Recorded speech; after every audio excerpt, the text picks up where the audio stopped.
Paul pot ने ये कहा कि भाई जो सारे चश्मा पहनने वाले सबको मार दो, मास ग्रेव्स में। चश्मा क्यों पहनते हैं? पढ़ते पढ़ते होंगे। जापान की जो टोयोटा गाड़ी है, वो more Toyota cars are produced outside Japan than in Japan. वो कहते हैं इंडस्ट्री ये गंद फैलाती है, इसको तुम ले जाओ। अमेरिका का जो सबसे प्रॉस्परस पार्ट है, वो एक रिसर्च ट्रायंगल है नॉर्थ कैरोलिना में, और बाकी कैलिफोर्निया में है, कैलटेक वगैरह। क्या हो रहा है वहाँ पे? इंडस्ट्री चला रहे हैं वो। तो गांधी जी कभी टेम्पल नहीं जाते थे, मालूम है आपको? He never went to a temple, he went outside the temple to get the Dalit entry into the temple, पर वो खुद टेम्पल में नहीं जाते थे। जिन्ना को तो कुरान भी नहीं पढ़ना आता था कि पकड़ना कैसे, ऐसे कि ऐसे। पोर्क सॉसेज खाते थे वो। हाँ, शादी भी करी तो पारसी से, है ना।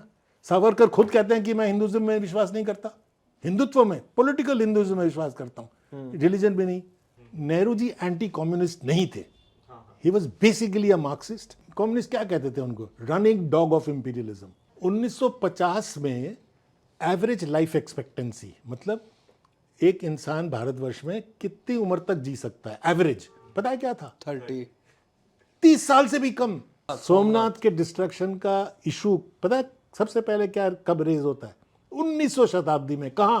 British parliament. They are the originator of this notion कि इस अटैक से हिंदू और मुस्लिम बढ़ गए। ऑपोजिशन को प्रोटेक्ट करना इज डेमोक्रेसी, ऑपोजिशन से मुक्त होना इज फासिज्म। ये जो तर्क का एक ट्रेडिशन था, नेहरू जी डिस्कस करते हैं कि बनारस में कैसे पहले क्लासे जो पढ़ाने का तरीका था कि आओ चलो बैठते हैं, क्या करने बैठ रहे हैं? तर्क करने बैठ रहे हैं, आर्ग्यूमेंट करने बैठ रहे हैं। 1890s में तिलक कहते हैं कि जो नेशन हम सोच रहे हैं उसमें एडल्ट फ्रेंचाइज होगा। मैं कह रहा हूं कि हमारे राष्ट्रीय आंदोलन की शुरुआत से ही जो अंडरस्टैंडिंग थी, दो क्रिटिकल थी कि हम इंडिपेंडेंट होंगे, हम प्रो पुअर होंगे, और हम डेमोक्रेसी होंगे। यूनाइटेड स्टेट्स में तो 1960s में सिविल राइट मूवमेंट हो रही है कि जो ब्लैक है वो मेरे पास बैठ भी सकता है कि नहीं, छोड़ो वोट तो छोड़ो। पूरा सोशल मीडिया पे राइट विंग का कब्जा है, पूरी मीडिया पे इनका कब्जा है। आप लोग क्या कर रहे हो? आप हिस्टोरियन लोग, आप एकेडमिशियन, आप टीचर्स, प्रोफेसर, आप आगे देश को क्यों नहीं बताते? 90% लोग हैं जो नहीं पढ़ते हैं, सिर्फ विजुअली देख के अपना परसेप्शन सेट करते हैं। मैं कॉमन यूथ की बात कर रहा हूँ, सही कह रहे हो जो आप। रील देख के आज हिस्टोरियन बने हुए हैं। और वो तो आप सब लोगों को ये कहते हैं कि इनको पता ही नहीं है कुछ। रोमिला थापर को कुछ नहीं पता, तो आदित्य मुखर्जी की तो बात ही छोड़ दो। इंटेलेक्चुअल ट्रैवल करते हैं, उसी दिमाग के लोगों में जाके ट्रैवल करके पांच सिटीज में जाके बात बता देते हैं। कोशिश वही 100-200 आदमी हैं उस सिटी के जो नेहरू को सुनना चाहते हैं, वहीं पे जाके उनको आपने दिल बहला दिया। गांधी जी और टैगोर आपस में बात कर रहे थे, तो टैगोर ने गांधी जी को कहा कि भाई साहब आप क्या कर रहे हो, ये देश अभी आज़ादी के लिए तैयार नहीं है, आप कच्चे फल तोड़ रहे हो, और कच्चे फल पकते नहीं है, सड़ जाते हैं। ये कहते हैं ना कि नॉन वायलेंट दे दी आजादी, बिना खड़ग बिना धार है। वो खड़ग भी धार भी है। 10,000 लोग उसी मूवमेंट में मारे गए थे। ऋग्वेदा का जो ओरिजिनल हिम है उसमें भी यही नोशन है, maybe there is God and maybe there is not, and that is how Irfan Habib, who is the tallest historian of the country today, got his PhD. You know, Nehru's direct intervention. Nehru कह रहे हैं 30s में कि history वो लिखो जो कि आम आदमी और लेबर, हाफ एजुकेटेड लेबरर भी समझ सके, फार्मर भी पढ़ सके। ये अपने दोस्तों के लिए मत लिखो। 1940-45 तक भी स्टेशन में जब चाय बिकती थी तो वो हिंदू चाय, मुस्लिम चाय ऐसे बिकती थी। ब्राह्मणों ने हजारों बुद्धिस्ट टेम्पल डिस्ट्रॉय किए हैं सारे हिंदुस्तान में। बुद्धिज्म यहां से निकला और गायब ही हो गया। कैसे गायब हो गया? किसने गायब किया? 1937 के इलेक्शन में मुस्लिम लीग को 4% वोट भी नहीं मिले थे मुसलमानों के। सुभाष बोस का जो कलकत्ते में घर है ना इस वक्त, उसमें एक कमरा अभी भी है, नेहरूज रूम। हमारे उस टाइम पे कोई भी आदमी जो कम्युनल था ना, वो डिसेंट कंपनी में बैठने लायक नहीं था, चुप रहता था। अच्छा, डिसेंट कंपनी में आप कम्युनल बात कर नहीं सकते थे। सबसे ज्यादा बीजेपी को क्या लगता है किस चीज से मुक्ति चाहिए? उनको कांग्रेस से मुक्ति चाहिए ना। कांग्रेस मुक्त भारत की बात कर रहे हैं ना, है तो उसी से हमें कुछ सीखना चाहिए। उन्होंने कहा अगर आप संस्कृत में हमारे एंशिएंट मैन्युस्क्रिप्ट्स देखो, दुनिया में कोई भी ऐसा हिब्रू, ग्रीक, लैटिन, आप उसमें इतना ज्यादा डिबेट नहीं देखोगे। अभी हम वहां पे नहीं पहुंचे जो वेस्ट का सिचुएशन है ना, चर्चें खाली हो गई, अब चर्चों में मॉल बन रही है वहां पे। मालूम है ना आपको? चर्च में कुछ आता ही नहीं है तो मॉल बना देते और क्या करेंगे वहां पे। सारे दुनिया में आप देख लीजिए जितने भी देश आजाद हुए गुलामी से, इंपीरियलिज्म के, उनमें से कोई भी एक देश मुझे गिनवा दीजिए जिसमें डेमोक्रेसी है। अब डिवाइडेड सोसाइटी एक हिस्टोरिकल मेमोरी क्रिएट की जा रही है कि भाई हम हरदम डिवाइडेड थे। ये सच्चाई नहीं है। इतिहासकार होने के नाते मैं ये कह रहा हूँ कि ये सच्चाई नहीं है। लोगों को पता ही नहीं कि कौन हिंदू कौन मुसलमान। आपको पता है कबीर हिंदू थे कि मुसलमान थे? तो वो ये गाने भी गाते हैं कि जो मीरा ने भजन लिखा है कि अगर मैं जानती प्रीत करे दुख होए तो मैं नगर डिंडोरा पीटते फिरती की प्रीत न करियो कोई। तो उन्होंने कहा जो बच्चा स्कूल में नहीं है वो चाइल्ड लेबर है। हिटलर ने क्या किया? जैसे हमारा जेएनयू है ना, जर्मनी में Frankfurt university used to be the most famous university, attack किया आइडेंटिकल।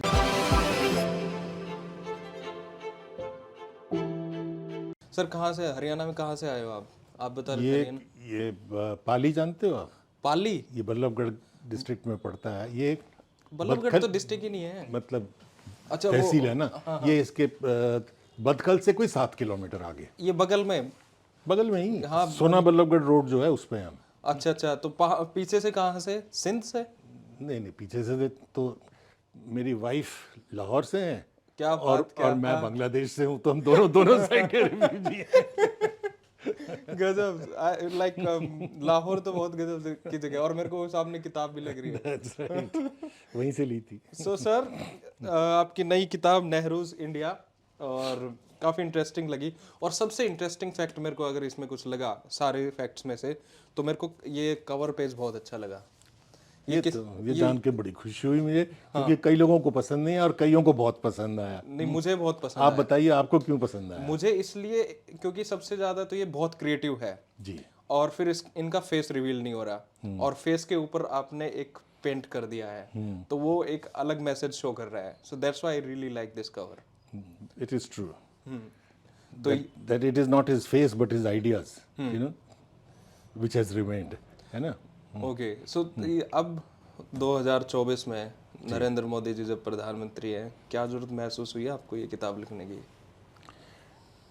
ये लिखी थी हमने 2023 में।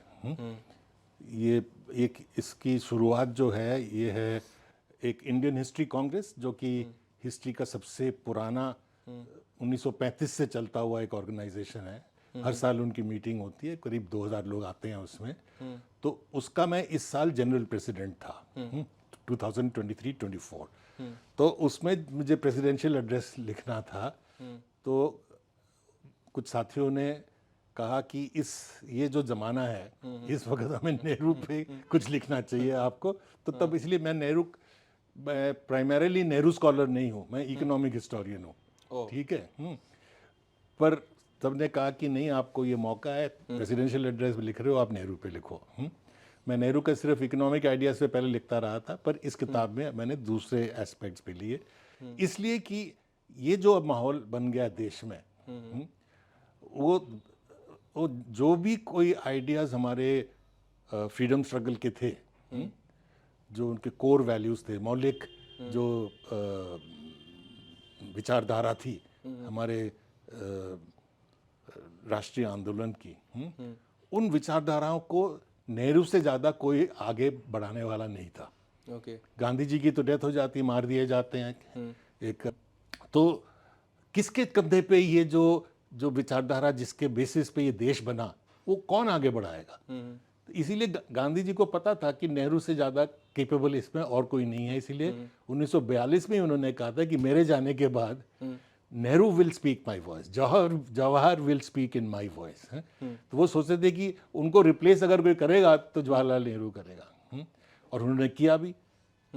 सारे दुनिया में आप देख लीजिए, जितने भी देश आज़ाद हुए गुलामी से, इंपीरियलिज्म के, उनमें से कोई भी एक देश मुझे गिनवा दीजिए जिसमें डेमोक्रेसी है अब।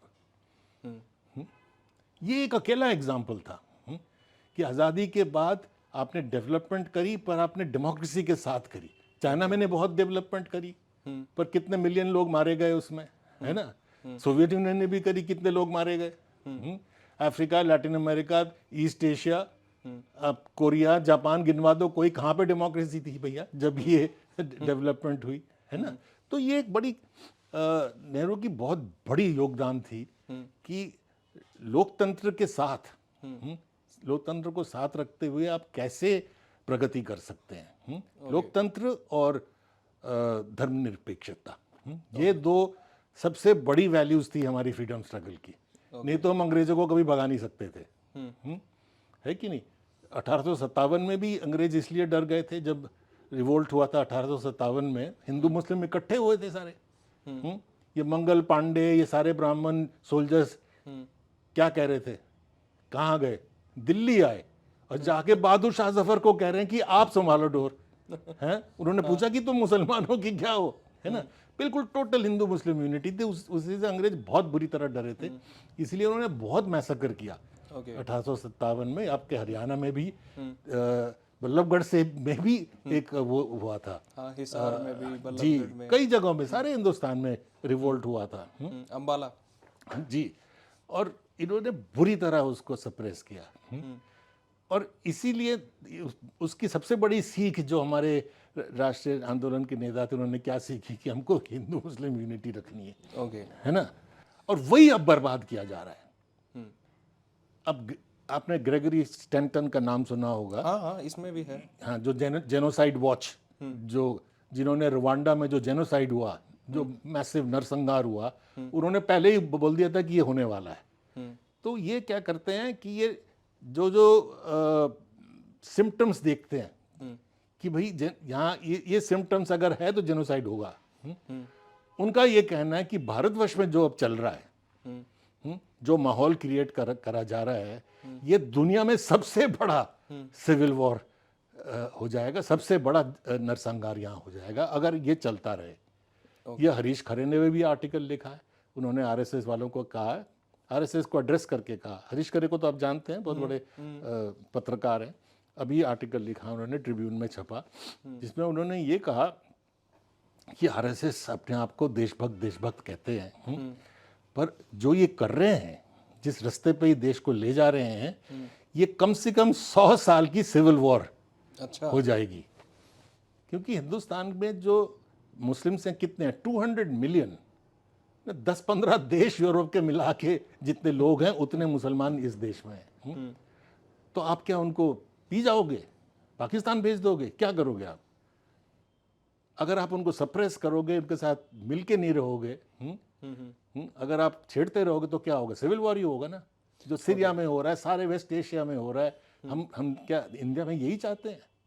हमारा इंडिया के, नेहरू के अंडर इंडिया का एग्जाम्पल था, अभी तक है, कि जहाँ जहाँ ये रेडिकल इस्लामिज्म फैला हुआ है सारे देश में, अरब देशों में, ईरान में रेडिकल इस्लामिस्ट जो हैं, कहते हैं हिंदुस्तान में नहीं हुआ कभी भी। ओके। हिंदुस्तान के मुसलमान क्यों नहीं ऐसे हैं? क्योंकि यहाँ का ट्रेडिशन ही दूसरा है। सारा सूफी ट्रेडिशन है, 800 साल पुराना ट्रेडिशन है। लोगों को पता ही नहीं कि कौन हिंदू कौन मुसलमान। आपको पता है कबीर हिंदू थे कि मुसलमान थे? आपको शायद पता होगा, पर सड़क पे किसी को पूछ लेना, वो नहीं बता पाएगा। उनके बारे में बहुत सी थ्योरीज उनको क्या पता है कि वो हिंदू के? ये कोई पूछता है लैला मजनू, कोई पूछता है कि लैला मजनू मुस्लिम थे कि नहीं? पर थे ना, कबीर भी मुस्लिम थे। पर कोई हिंदू पूछता है? क्योंकि हमारा देश ही ऐसे बड़ा है आगे। ये नेहरू ने अपनी डिस्कवरी ऑफ इंडिया में यही कहा।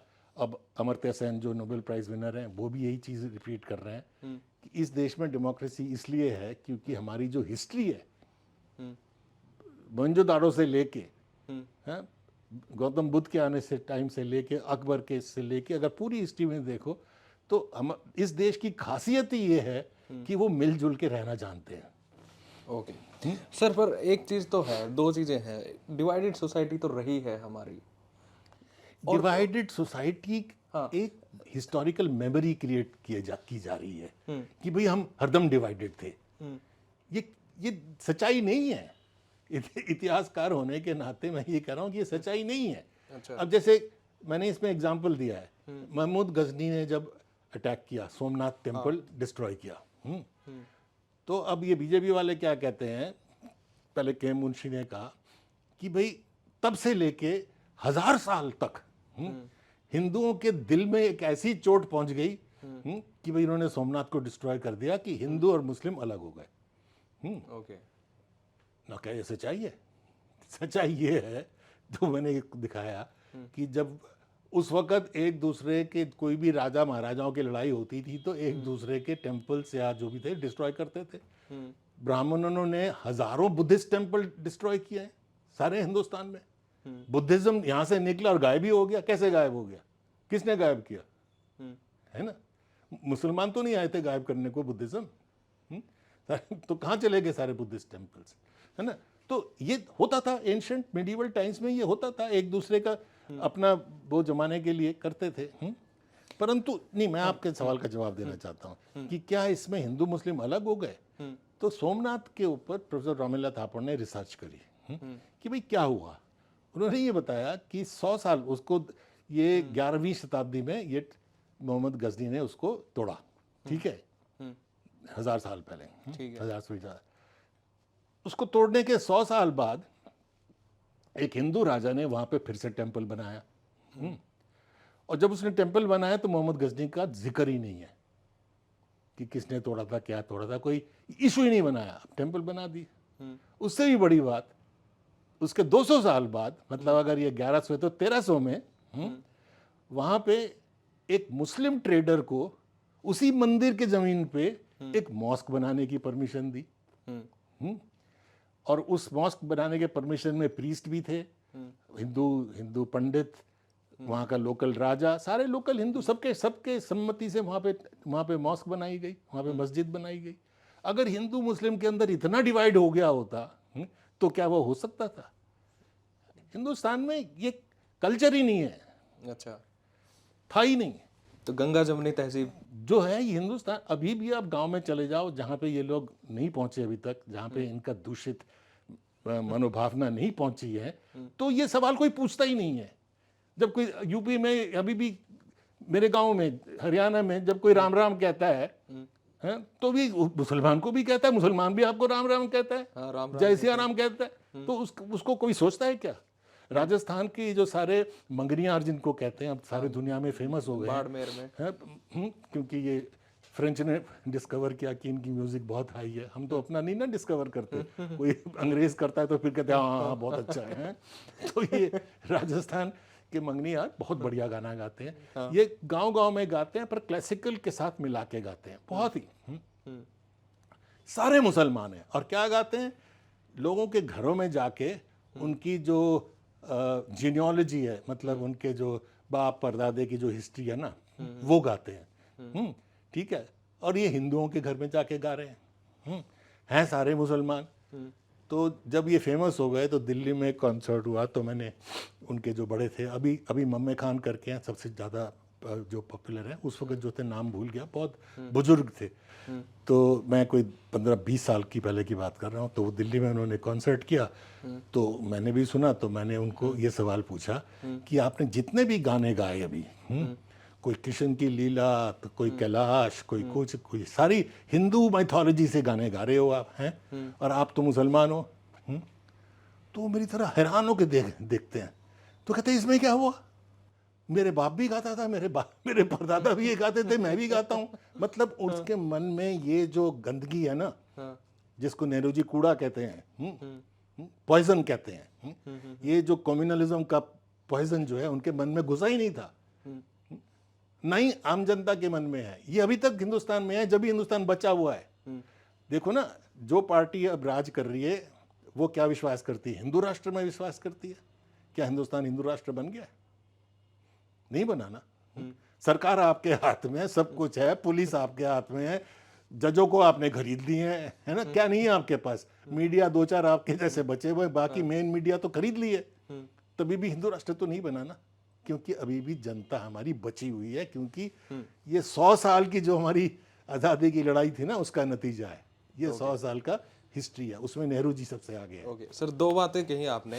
एक तो आपने ये बाड़मेर के जो मनियार कम्युनिटी का जिक्र किया। मैं भी इसका एक एग्जांपल देता हूँ। मैं पिछले महीने बाड़मेर गया था, तो बाड़मेर बॉयज नाम से उनका बैंड है। अच्छा। तो अनवर खान, सादिक खान, चच्चू खान, ये सब गाते, पद्मश्री भी उनको मिला है जी। तो वो कहते हैं कि हम मुस्लिम हैं और हमारे जजमान जो हैं वो हिंदू हैं सारे के सारे, चाहे वो राजपूत हो, चाहे वो वहाँ के और लोग हों, और वो गाने गाते हैं मीरा के और मूमल महेंद्रा और इन स्टोरीज के। तो वो ये गाने भी गाते हैं कि जो मीरा ने भजन लिखा है कि अगर मैं जानती प्रीत करे दुख होए, तो मैं नगर डिंडोरा पीटते फिरती की प्रीत न करियो कोई। तो कृष्णा के दूसरी चीज में आपने जो जिक्र किया कि नेहरू और गांधी, 15 जून 1942 वर्धा में महात्मा गांधी ने ये बात कही कि मेरे सक्सेसर जो होंगे वो तो नेहरू होंगे, और उन्होंने कहा कि भाई बहते हुए पानी में आप लकड़ी डाल के जैसे उस पानी को डिवाइड नहीं कर सकते, अब तो वैसे ही आप मेरे को और नेहरू को डिवाइड नहीं कर सकते। वो वल्लभ भाई भी नहीं होंगे, वो दूसरे जेंटलमैन राजा गोपालाचार्य भी नहीं होंगे। तो ये गांधी का इतना नेहरू के प्रति प्यार, ये ऐसा क्यों था? इसका कारण यही था कि गांधी जी देखो सबके लीडर क्यों बन गए, क्योंकि वो लीडर वही बन सकता है जो समझ सकता है बाकियों की किसकी क्या कैपेसिटी है, किसको कहाँ लगाना है, किससे क्या काम किया रहा जा सकता है, औरों को लीडर बनाना, आम आदमियों को लीडर बनाना। उस जमाने में औरतें, यंग बच्चे, कॉलेज के स्टूडेंट सब लीडर बन रहे थे, सब मूवमेंट में लड़ रहे थे। तो ये गांधी जी की खासियत थी, वो पहचान जाते थे। उन्होंने नेहरू में ये गुण देखे कि जो मैंने जो आपको शुरू में कहा कि जो हमारे बिल्कुल मौलिक विचारधारा थे हमारे फ्रीडम स्ट्रगल के, आज़ादी, सेक्युलरिज्म, धर्मनिरपेक्षता, प्रो पुअर ओरिएंटेशन, गरीब नवाजी, और एक scientific temper. That's called the idea of India. हाँ, that is the idea of India. तो ये आइडिया ऑफ इंडिया को सबसे ज़्यादा कौन प्रमोट करता है? तो उन्होंने कहा नेहरू देखा। और आज़ादी के बाद नए देश को संभालना एक ग्लोबल कॉन्टेक्स्ट में, जबकि आप सेकेंड वर्ल्ड वॉर के बाद एक बाइपोलर वर्ल्ड बन जाती है ना, कोल्ड वॉर चल रही है, उसमें कौन इसको हैंडल कर सकता है? उस वक्त नेहरू से ज़्यादा दुनिया को समझने वाला कोई मतलब आसपास भी नहीं था। बल्कि जब नेहरू जी ने जो एक फॉरेन पॉलिसी क्रिएट करी, वो कम से कम 100 देशों ने फॉलो किया। ये जो नॉन अलाइनमेंट उन्होंने किया कि ना हम अमेरिका के साथ जाएंगे, ना हम रशिया के साथ जाएंगे, हम अपना इंटरेस्ट देख के, जो थर्ड वर्ल्ड कंट्रीज हैं, छोटे नए नए आज़ाद कंट्री हैं, वो अपना इंटरेस्ट देखेंगे, हम किसी के पिछलग्गू नहीं बनेंगे। 100 देश इसके पीछे आए नॉन अलाइंड मूवमेंट के। तो गांधी जी ने एंटिसिपेट किया था कि इनमें ये कैपेसिटी है कि दुनिया में के सारे दुनिया के जो दूसरे कंट्रीज को हैं उनको मोबिलाइज करके भारत की आज़ादी को कायम रखना कैसे है, ये नेहरू को आता है। देखो ना, सिर्फ पॉलिटिकल आज़ादी से आज़ादी नहीं हो जाती है, इकोनॉमिक आज़ादी चाहिए, इंटेलेक्चुअल आज़ादी चाहिए। तो ये कैसे कर, इकोनॉमिक आज़ादी किसने कराई? नेहरू ने कराई ना। मैंने इस किताब में लिखा है जैसे कि जिस दिन हम आज़ाद हुए, आप कोई देश प्रगति कैसे करता है? आप निवेश करते हो, इन्वेस्टमेंट करते हो। इन्वेस्टमेंट करने के लिए, कोई चीज़ प्रोड्यूस करने के लिए आपको क्या चाहिए? मशीन चाहिए। भारत एक मशीन नहीं बनाता था 1947 में। तो आप अगर फैक्ट्री लगाओगे तो कहाँ से मशीन आएगी? वहीं जाओगे जिनसे आपने आज़ादी ली है, है ना। तो आपकी इकोनॉमिक आज़ादी तो जीरो है ना। तो उसको न्यो कॉलोनियलिज्म कहते हैं। वो कॉलोनियलिज्म था, ये न्यो कॉलोनियलिज्म है। पॉलिटिकली आज़ाद हो पर इकोनॉमिकली वहीं उनके पीछे पड़े हो। तो इसको नेहरू ने रिवर्स किया। अगर 1947 में हमें 100% इंपोर्ट करना पड़ता था कोई फैक्ट्री लगाने के लिए, 1970 के आसपास तक सिर्फ 9% करना पड़ता था। मतलब 91% मशीनें हम हिंदुस्तान में बना रहे थे। कैसे हुआ ये नेहरू की स्ट्रैटेजी थी, है ना। सारे जो पब्लिक सेक्टर है, हिंदुस्तान मशीन टूल, घड़ी को हिंदुस्तान में बनती थी। पहली बार HMT की घड़ी थी, सबसे पहले घड़ी हमने जो पहनी हो तो HMT की पहनी है ना। तो ऐसे Hindustan machine tool, Bharat heavy electricals, Bharat heavy engineering, सारे जो कैपिटल गुड्स जिनको कहते हैं, हैवी इंडस्ट्री, तो इन्होंने शुरू करवाई ना भारत में, सारे स्टील प्लांट्स वगैरह। तो जब ही तो हमारी आज़ादी बनी। But sir, why not Vallabh भाई? वल्लभ भाई की अपनी कैपेसिटीज थी जिसको गांधी जी बहुत रिकॉग्नाइज करते थे। कॉमन परसेप्शन जो है, मैंने क्यों पूछा ये सवाल कि एक कॉमन परसेप्शन ये है आज के यूथ में भी, सब में, कि वल्लभ भाई वॉज ए गुड चॉइस, पर गांधी जी चाहते थे नेहरू को बने। तो इसके ऊपर आपका थॉट क्या है? देखो, एक तो ये जो सबसे बड़ा थॉट है कि भाई आप इतने ज्ञानी कैसे हो गए कि आपको पता लग गया कि वल्लभ भाई अच्छे होते, है ना। तो उस वक्त सब बेवकूफ थे। मतलब गांधी जी को नहीं पता था, बाकी लीडरों को नहीं पता था। कोई मूवमेंट हुई, किसी ने कहा कि नहीं वल्लभ भाई को लगाओ। तो देखो ना, अलग अलग ये जो आजकल की जो प्रवृत्ति है ना, जो ये लोग जो आज़ादी के आंदोलन में नहीं थे, आपको मालूम है ना, कि हिंदू महासभा, मुस्लिम लीग वगैरह सारे अंग्रेज़ों के पीछे थे, आज़ादी के आंदोलन में नहीं थे। वो हमारे आज़ादी के आंदोलन के बारे में अब बताते हैं कि जी इनकी आपस में बहुत लड़ाई थी, गांधी जी की नेहरू से, भगत सिंह की गांधी जी से, सुभाष बोस की नेहरू से। प्राइम मिनिस्टर ने कहा ना कि हम फाइलें खोलेंगे, पता लग जाएगा कि कैसे नेहरू जी ने कुछ किया होगा गड़बड़ सुभाष बोस का, कहा था ना। फिर फाइलें खुलवाई, चूहा भी नहीं निकला, है ना, क्योंकि नेहरू जी और सुभाष बोस क्लोज फ्रेंड्स थे। हाँ। जब नेहरू जी की वाइफ की डेथ होती है तो सुभाष बोस जाते हैं वहां पे, यूरोप में, जहां पे वो रिकवर कर रहे थे as a family member. Subhash Bose का जो कलकत्ते में घर है ना इस वक्त, उसमें एक कमरा अभी भी है, नेहरूज रूम। अच्छा। मतलब नेहरू अगर यहाँ कहीं आएगा तो यहाँ पे रहेगा हमारे घर में। अच्छा है? तो ये तो गंद फैलाते हैं ना, झूठ फैलाते हैं। सर, मेरी एक शिकायत है आपसे, टू बी वेरी हॉनेस्ट। मैं आपको एक बात कहना चाहता हूँ कि ये गंद फैलाते हैं। पूरा सोशल मीडिया पे राइट विंग का कब्जा है, पूरी मीडिया पे इनका कब्जा है। आप लोग क्या कर रहे हो?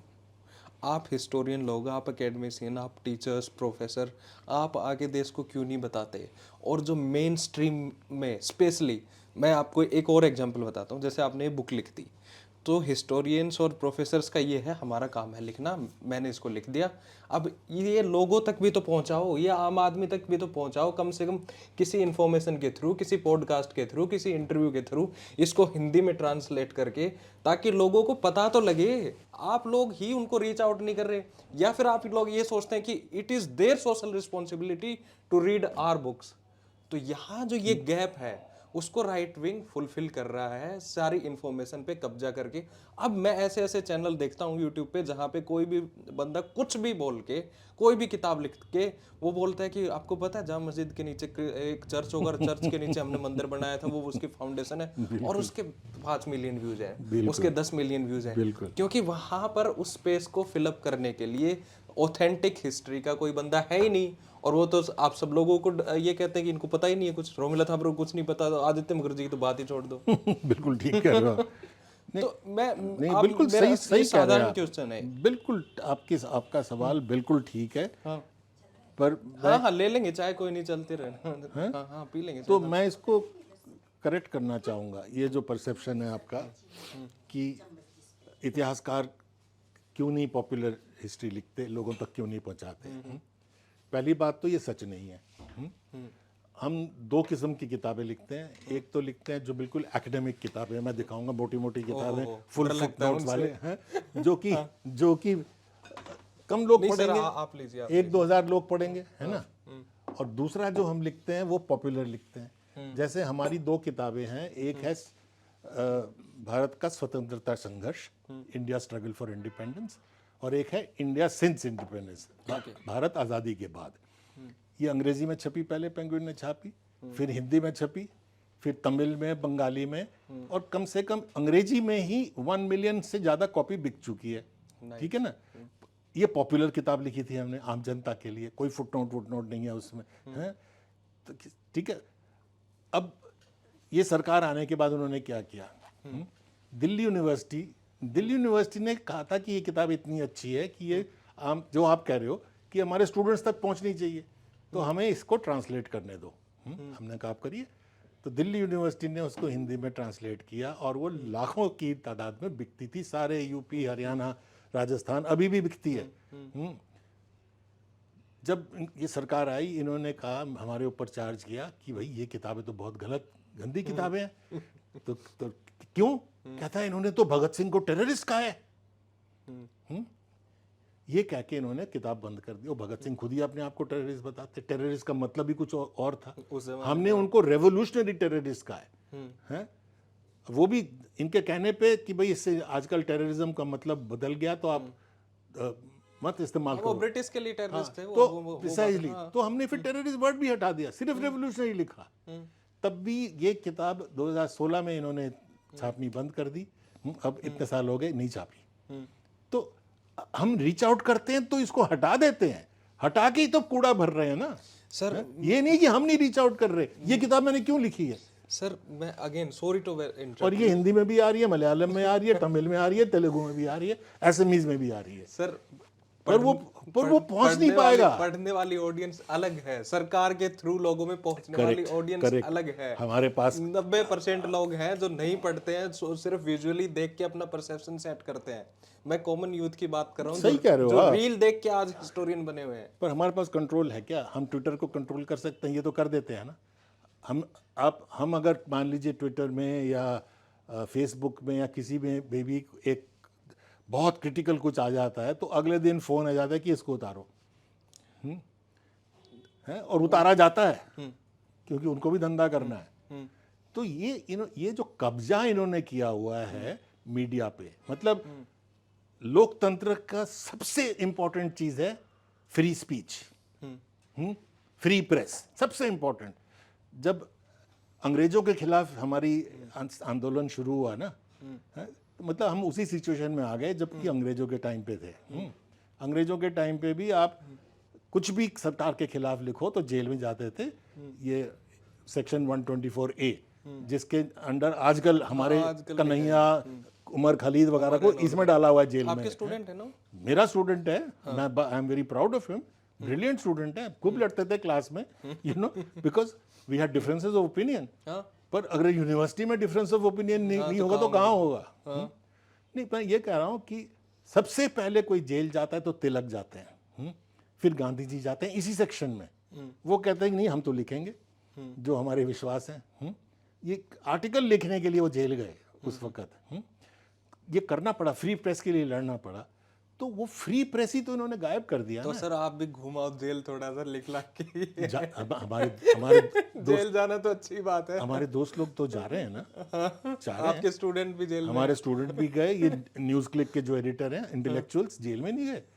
एक दो नहीं, मैं आपको 10 गिनवा देता हूँ। बड़े बड़े इंटेलेक्चुअल्स गए। साई बाबा दिल्ली यूनिवर्सिटी के क्यों जेल गए?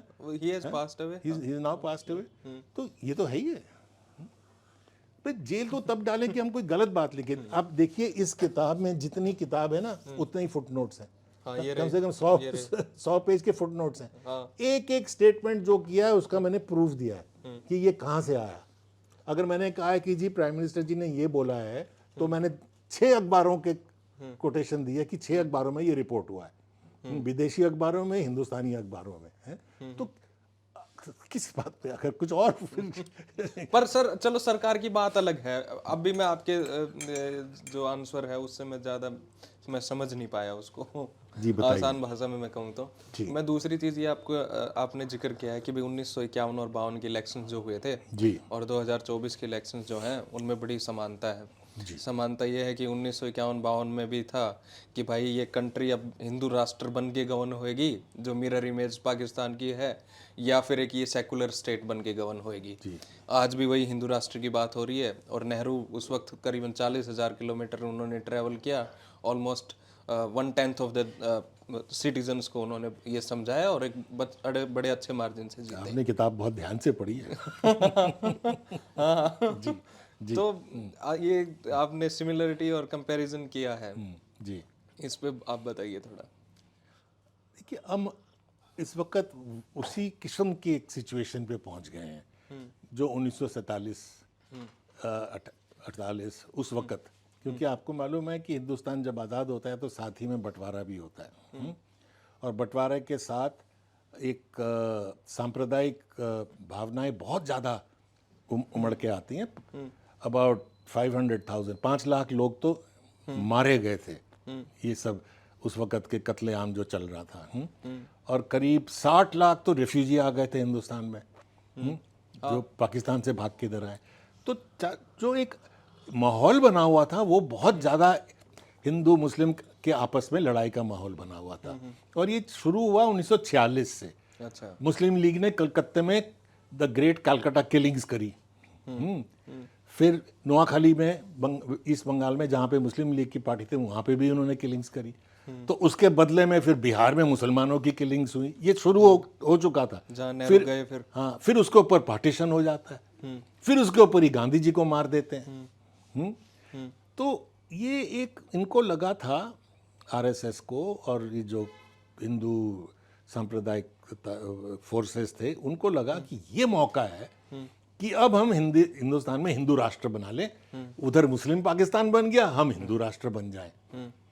पर वो उस मौके को हमारे लीडर्स ने, गांधी जी और नेहरू जैसे लोगों ने उनको नहीं लेने दिया। उन्होंने तो फिर भी हिंदुस्तान की आवाम ने 94% जो वोट्स पड़ी वो सेक्युलर इंडिया के लिए पड़ी, है ना। ये राम राज्य परिषद और हिंदू महासभा, ये सब बीजेपी के जो वो थे परदादे, उनको सबको मिलके 6% वोट मिले। ये 51 की बात कर रहा हूं मैं, है ना। पार्टीशन के बाद देखिए इतना जब गर्म टेम्परेचर है हिंदू मुस्लिम, उस वक्त भी ओवरवेलमिंग। अब वही सिचुएशन फिर से आ गया। आपने लोगों के अंदर ये सब जो आपने जो बताया बिल्कुल ठीक कहा कि मास मीडिया के थ्रू झूठ फैला के, मैंने एक किताब लिखी थी, उसमें मैंने कोट किया है कि कैसे वीडियोस बनाए जा रहे हैं कि मुसलमान क्या करते हैं, हिंदुओं के घर से ये चुरा लेते हैं, काउस चुरा लेते हैं, गाय चुरा लेते हैं, फिर उसका गला काट देते हैं, फिर कैसे खून बह रहा है, ऐसे वीडियो बना के चारों तरफ फैला रहे हैं। तो आप एक दूसरे के खिलाफ दुश्मनी तैयार कर रहे हो, और ये बहुत बढ़ गया है फिर से। उस लेवल तक तो नहीं पहुंचा जो कि 51 में था, परंतु उससे बहुत ज़्यादा कम भी नहीं है। किसी आम मुसलमान से आप बात करके देखिए कि एक दहशत का फीलिंग उनके अंदर आ गया है। पढ़े लिखे मुस्लिम मेरे दोस्त, जब वो मेट्रो में बैठते हैं, कहते हैं कि हमें थोड़ी फीलिंग होती है कि कोई पकड़ के कोई पीटी ना दे या कोई गाली ना दे दे। वल्नरेबिलिटी, आपने आम जनता को वल्नरेबल कर दिया है। पर सर फिर भी भारत देश नरेंद्र भाई मोदी को क्यों चुन के लेके आ रहा है, ये समझ क्यों नहीं आ रहा लोगों को। देखो ना, जब आप ईवीएम का नाम मत लेना प्लीज, ईवीएम का नाम मत लेना प्लीज। वैसे आप ही ले लेना, मैं नहीं लेता। आपने तो हरियाणा इलेक्शन कवर किया है, तो आपने भी देखा है कि क्या खास, नरेंद्र मोदी जी को साइंस तो बहुत ज़्यादा आती है, आपको पता ही है ना। तो उन्होंने क्या साइंस में ब्रेक थ्रू कर दिया कि ऐसा ईवीएम बना दिया जो कि चलाते रहो, बैटरी नहीं कम होती। हुआ है कि नहीं हरियाणा में 99% बैटरी। बाकी जगह कहीं 50 कहीं 40 पे आ गई है। जिन सीटों पे इसको जीतना है वहां पे बैटरी नहीं खत्म होती। तो वो तो ईवीएम की बात मैं नहीं कर रहा, मैं तो अखबारों में जो आया उसी का। नरेंद्र भाई मोदी को क्यों चुन के लेके आ रहा है देश, अगर ये सारी चीजें हो रही हैं तो। देखिए, जब अगर जनता के अंदर लोकतंत्र ना सिर्फ मेजॉरिटी से नहीं होता। अब जैसे हमारे यहाँ पे जिसको हम कम्युनलिज्म कहते हैं, ये सांप्रदायिक भावना जिसमें, उसका इक्विवेलेंट जो लेट्स से अमेरिका में है वो है racism, anti black, white supremacy, है ना। यहाँ पे हिंदू सुप्रीमेसी है ना, हिंदू ही सम्राट है, वहाँ पे वाइट जो ट्रम्प बोलता है ना, जो ही तो ट्रम्प जी और मोदी जी की इतनी दोस्ती है। अच्छा, तो ये रेसिस्ट फीलिंग अगर फैल जाए, तो जो बंदा रेसिस्ट लीडर है उसको वोट मिल जाएगी, तो क्या वो डेमोक्रेसी हो गई, है ना। तो आपने इसीलिए तो ये हिंदू मुस्लिम कॉन्फ्लिक्ट क्यों फैला रहे हैं, ये राइट्स क्यों करवा रहे हैं, संभल में हर जगह हर मॉस्क के नीचे उनको क्यों मंदिर दिखा रहे हैं, फिर राइट क्यों हो रहे हैं। और ये जो रामनवमी के जो प्रोसेशन है वो जरूरी क्यों मुस्लिम इलाकों के अंदर से जा रहा है। ये कोई नई चीज ही नहीं है, हिस्ट्री में हमने पढ़ा हुआ है ना। ये 1925 में आरएसएस बनी थी ना, मेवात का जैसे जिक्र किया आपने। 25-30 के आप पीरियड में देखिए, यही तरीका आइडेंटिकल। अब या आप कोई अच्छे फिल्म देख लीजिए जैसे गर्म हवा, तो उसमें भी देखोगे यही तरीका था इनका कि कैसे माहौल को बदल दिया जाए। जहाँ पे भाईचारा है वहाँ पे दुश्मनी कैसे किया जाए।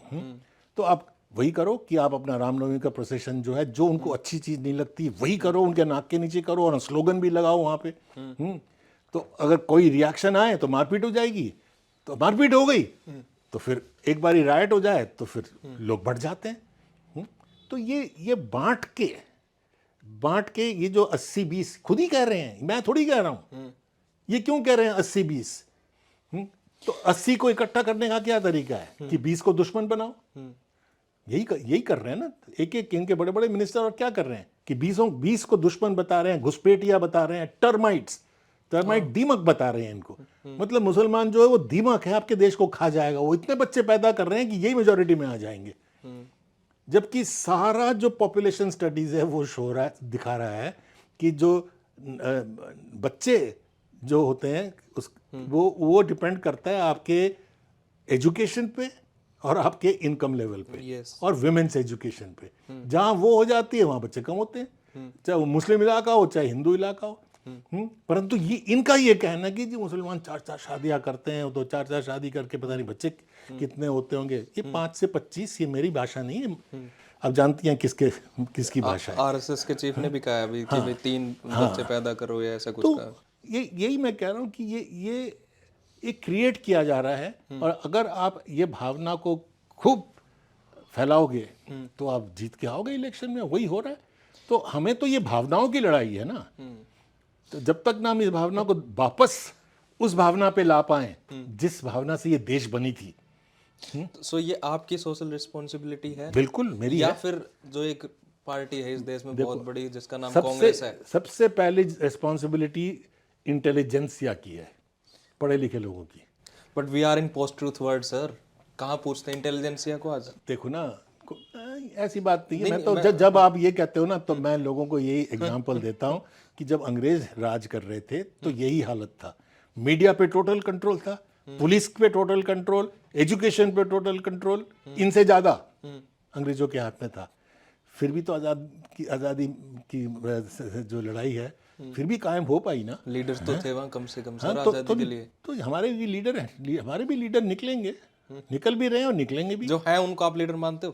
क्यों नहीं मानूंगा। What's your opinion on Indian national Congress?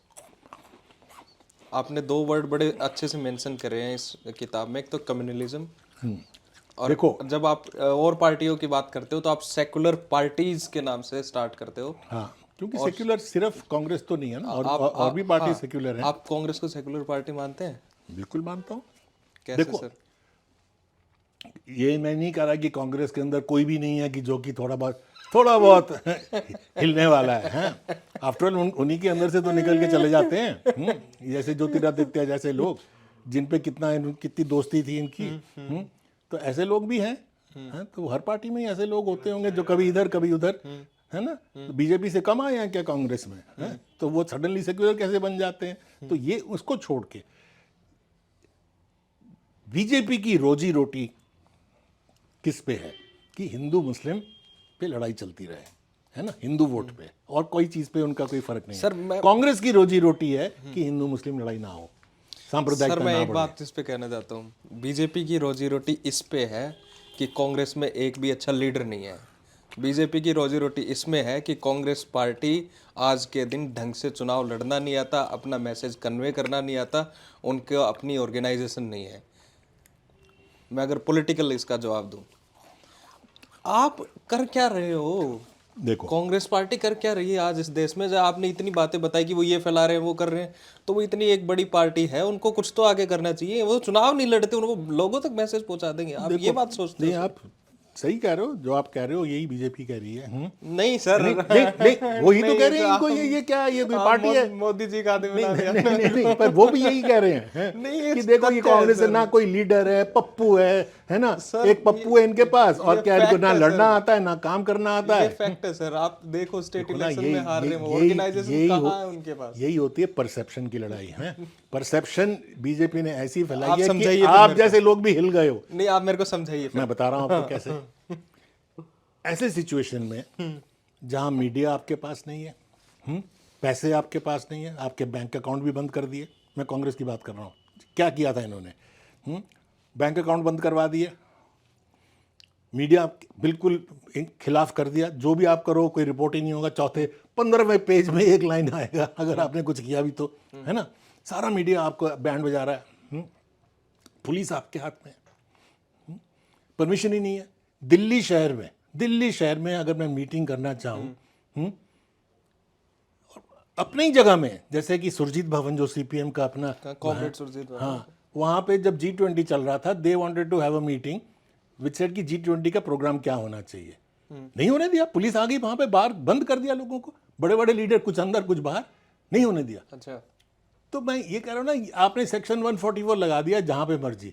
ये सिचुएशन आप पुलिस को इस्तेमाल कर रहे हो, जुडिशरी, जजेस ही मर जाते हैं पता नहीं कैसे अचानक, है ना, हुआ है ना, जस्टिस लोया हुआ है ना।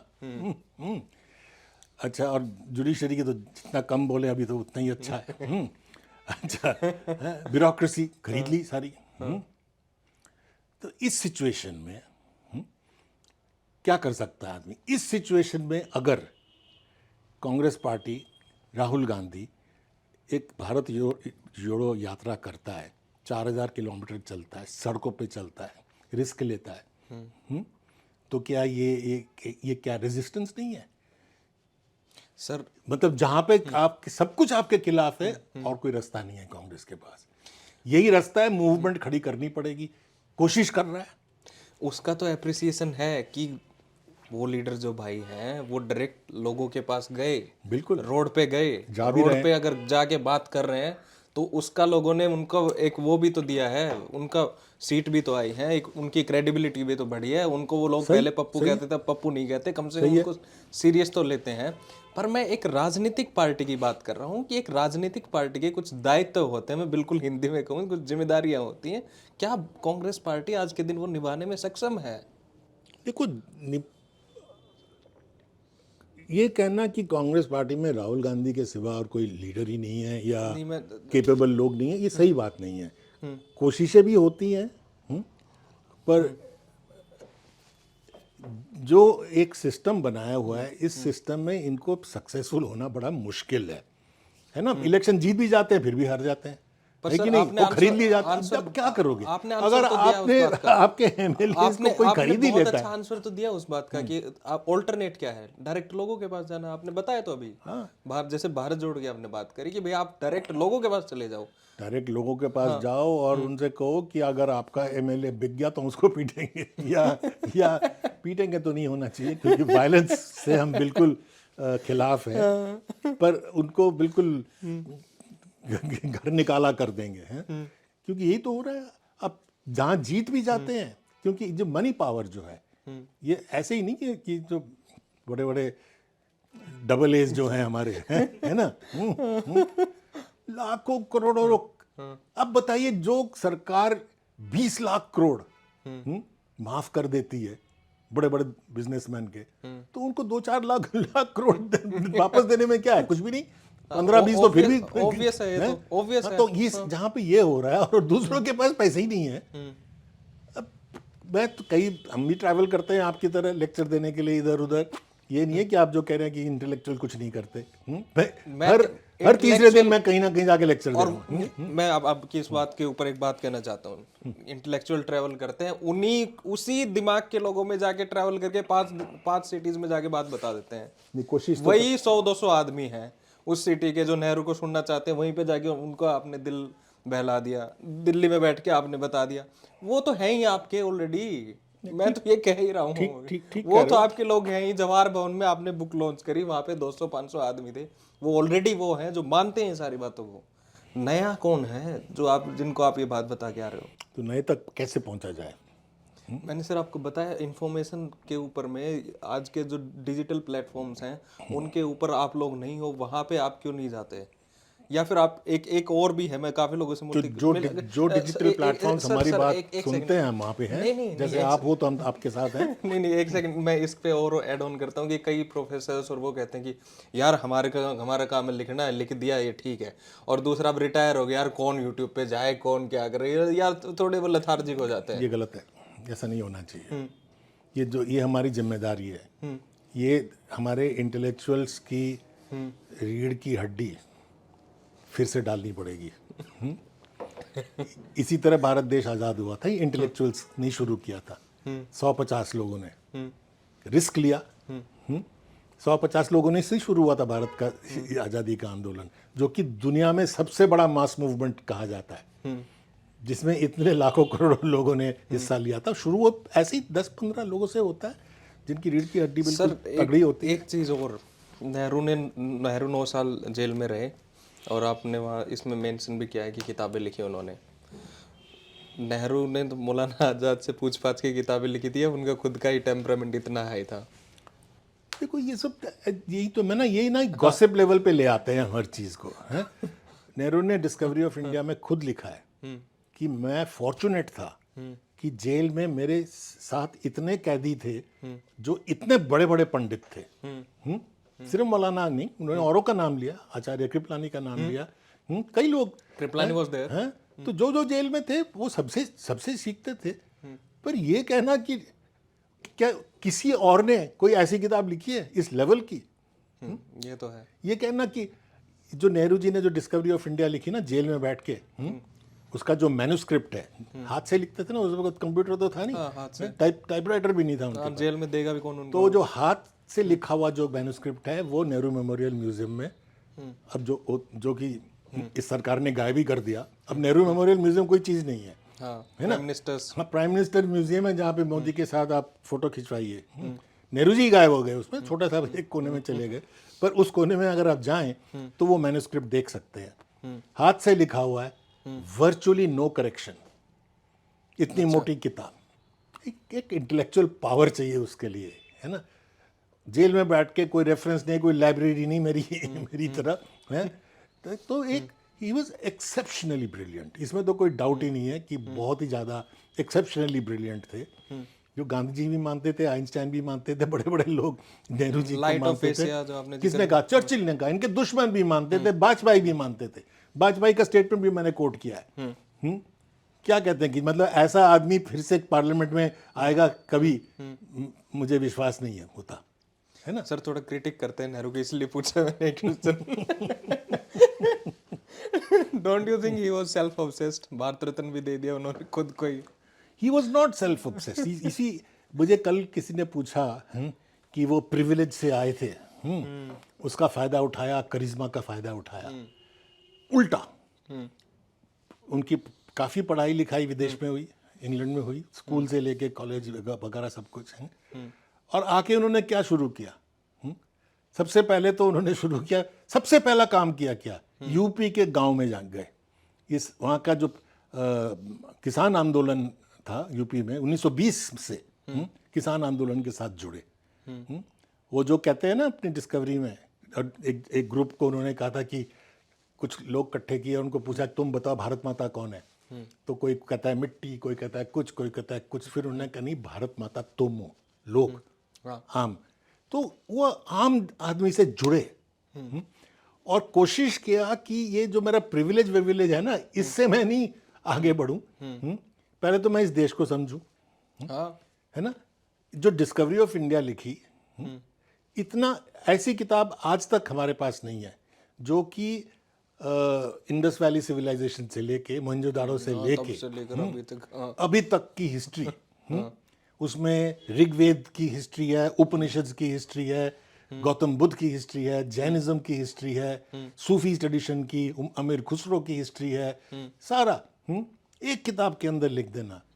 मैं तो सोच ही नहीं सकता, 40 साल से हिस्टोरियन का काम कर रहा हूँ कि ऐसा भी लिखा जा सकता है। तो ये नहीं सर, लिख सकते, आप कैसी बातें कर रहे हो? आप अंडर एस्टिमेट कर रहे हो अपने आप को। नहीं, मैं नहीं कर रहा अंडर एस्टिमेट। मैं कह रहा हूँ नेहरू पे ये कहना कि वो प्रिविलेज से आए थे और सेल्फ ऑब्सेस्ड थे। भारत रत्न ये पूछा मैंने, सेल्फ ऑब्सेस्ड भारत रत्न और ये सारा। बिल्कुल सेल्फ ऑब्सेस्ड का तो कोई सवाल ही नहीं है। ऑन द कॉन्ट्ररी, कई बायोग्राफीज आई हैं नेहरू के टाइम के लोगों की, उनके मिनिस्टर्स की। जैसे CD Deshmukh, CD Deshmukh finance minister थे, जिनके नाम से ये आईआईसी में सीडी देशमुख हॉल वगैरह है ना। बड़े पढ़े लिखे आदमी थे, वो वाइस चांसलर भी रहे एटसेट्रा। तो उन्होंने अपने बायोग्राफी में लिखा है, ऑटोबायोग्राफी में लिखा है कि नेहरू हर एक कैबिनेट मिनिस्टर को, अगर कोई उनके पास आके कहता था ना कि सर ये करे कि नहीं करे, तो वो कहते थे तुम कैबिनेट मिनिस्टर हो, हाँ डिसाइड कर भाई, डिसाइड करो, है ना। तो कोई सेल्फ ऑब्सेस्ड आदमी जो होता है ना, वो कहता है मैं रिजर्व बैंक का मालिक हूँ, मुझे पता है कि डिमोनेटाइजेशन होना चाहिए कि नहीं। तुम कौन होते हो? और तुम एमवी राजन कौन होते हो, है ना। मोदी जी पे ले आते हो सारी बात। मोदी जी मैंने कहा है, ये तो आप ला रहे हो। सेल्फ ऑब्सेस्ड वो होता है जिसको सब कुछ पता है, उसको साइंस भी पता है। वो साइंस कांग्रेस में जाके कहता है कि देखो हमको एंशिएंट इंडिया में प्लास्टिक सर्जरी आती थी, तो ठीक ये है, तो गणेश के नाक में एक अच्छा ओपिनियन तो बताया, डिफरेंट साइंस कांग्रेस में जाके बता रहे हैं। वो ये भी बता रहे हैं कि भाई रेडार जो होता है वो क्लाउड्स के थ्रू नहीं जा सकता, है ना। तो ये सेल्फ ऑब्सेस्ड आदमी जो है वो ऐसा कर सकता है कि मुझे सब कुछ पता है क्योंकि मुझे भगवान ने भेजा है, नहीं बायोलॉजिकल तो मैं हूं नहीं, है ना, डायरेक्ट आया हूं, है ना। नेहरू को ऐसा को नहीं था। नेहरू जी सेज ना the people of India, okay, है ना। पीपल के में तो उसमें हिंदू मुस्लिम में तो नहीं बट गया ना, तो पुअर इज पुअर, ऑब्वियसली, है ना। चाहे वो मुसलमान हो चाहे हिंदू हो तो पुअर ही है ना। तो इफ अगर हम नेशनलिज्म को उसके साथ जोड़ सकें,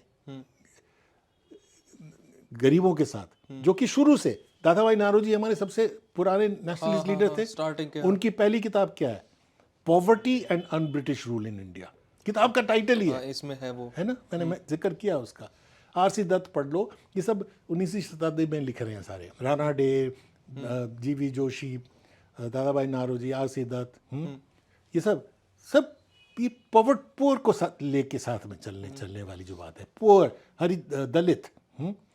गांधी जी साउथ अफ्रीका से ही है, उन्होंने कहा कि ये दलित के साथ जो इस देश में हो रहा है ये गलत हो रहा है। ओके, तो उन्होंने कहा कि सबसे पहले अपने आप शुरू करता हूँ। दलित तो सबसे ज्यादा गाली देते हैं गांधी जी को फिर कि हृदय परिवर्तन नहीं किया, अम्बेडकर ने भी उनको कहा कि भाई ये गलत बात है, ये गलत बात है, गलत बातें फैलाई जा रही है। पर ये सबको पता है, सारी दुनिया को पता है कि सबसे पहले उन्होंने क्या शुरू किया, अपने आप शुरू किया। लैट्रिन साफ करने का काम मैं करूँगा और अपनी वाइफ से भी करने को कहा, सारे आश्रम में जो भी रहता है, और ये आखिर तक करते रहे। और 1920 से उन्होंने जब कांग्रेस की बागडोर संभाली, उसने कहा कांग्रेसमैन कौन है, चवन्नी का वो था मेंबरशिप, सिर्फ 4 आना मेंबरशिप नहीं, उसको ये प्लेज लेना पड़ेगा कि मैं हिंदू मुस्लिम यूनिटी पे विश्वास करता हूँ और मैं अनटचेबिलिटी के खिलाफ हूँ। ये कंडीशन था कांग्रेसी होने का गांधी जी का कि अनटचेबिलिटी के खिलाफ लड़ना है। ओके, इतने बड़े लीडर बनने के बाद ये जो सॉल्ट सत्याग्रह में सारी दुनिया बन गई, उसके बाद गांधी जी ने 2 साल करीब 19 महीने उन्होंने कहा कि मैं पॉलिटिक्स नहीं करूंगा, मैं सारे देश में घूमूंगा और मैं ये कोशिश करूंगा कि सारे जो टेम्पल्स में दलित को नहीं घुसने देता, टेम्पल एंट्री मूवमेंट कराऊंगा। और गांव-गांव में जाके वो बैठ के पंडितों से, अपर कास्ट से बहस करते थे कि कहाँ लिखा है शास्त्रों में कि आप दलित के साथ इस तरह से व्यवहार करो, है ना। तो ये तो गांधी जी के बाद में अब फैला दो कुछ भी, है ना, झूठ फैलाने में क्या टाइम लगता है। ओके सर, आप जाति और कास्ट का क्या रोल देखते हैं इंडियन इलेक्शन में और प्रेजेंट टाइम में, और ये किस तरीके से ख़त्म हो कास्टिज्म हिंदुस्तान के समाज से, या ये और ज़्यादा डीप रूटेड होगा क्योंकि इलेक्शन में हम इस्तेमाल करते हैं इस चीज़? मैं आपको एक किस्सा बताऊं। हाँ जी, बताइए। अपार्ट फ्रॉम एकेडमिक वर्क, आप समझ ही गए होंगे हमारा थोड़ा वाइडर इंटरेस्ट है।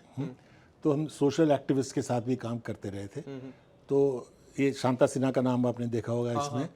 तो वो उन्होंने एक ऑर्गेनाइजेशन शुरू करी थी आंध्र प्रदेश में,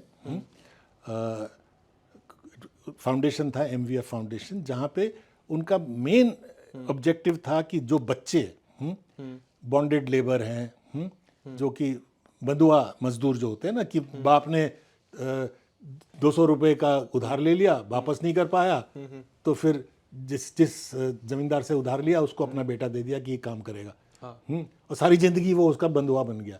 तो इनको बच्चों को निकाल के स्कूल में कैसे डाला जाए, उन्होंने कहा कि चाइल्ड लेबर के खिलाफ है। उन्होंने कहा जो बच्चा स्कूल में नहीं है वो चाइल्ड लेबर है, ये डेफिनेशन बनाया, जो कि ILO ने अब अडॉप्ट किया है वर्ल्ड वाइड। ये इनका डेफिनेशन है शांता सिन्हा का, जो बच्चा स्कूल में नहीं है। तो ये मूवमेंट शुरू करी। अब ये सारा काम कहाँ हो रहा है, कौन बच्चे स्कूल में नहीं जाते, दलित के बच्चे नहीं जाते 90%, है ना। इस वक्त भी भारत में 3 में से 1 बच्चा स्कूल नहीं जाता। अच्छा, वो एक जो बच्चा है, 1/3 जो बच्चे हैं, 90% से 99% वो दलित बच्चे ही हैं ना। ब्राह्मण का बच्चा तो चाहे कितना भी गरीब हो फिर भी स्कूल चला जाता है। तो दलित तो नहीं ना स्कूल जा रहा, तो दलित के साथ काम करते थे। तो उनके सारे जो काडर था सब दलित थे। तो उन्होंने एक बारी हमको बुलाया, मुझे और प्रोफेसर मृदुला मुखर्जी को, कि हम चाहते हैं कि हमने जो ये मूवमेंट खड़ी करी है, इसलिए उनको मैक्से से अवार्ड भी मिला था, करीब 100 मिलियन, मेरे ख्याल कोई 10-15 लाख बच्चों को वो और सारे आंध्र प्रदेश में अब करीब करीब कोई भी गांव नहीं है जहाँ पे सारे बच्चे स्कूल में नहीं जाते। ये इनके मूवमेंट का नतीजा है।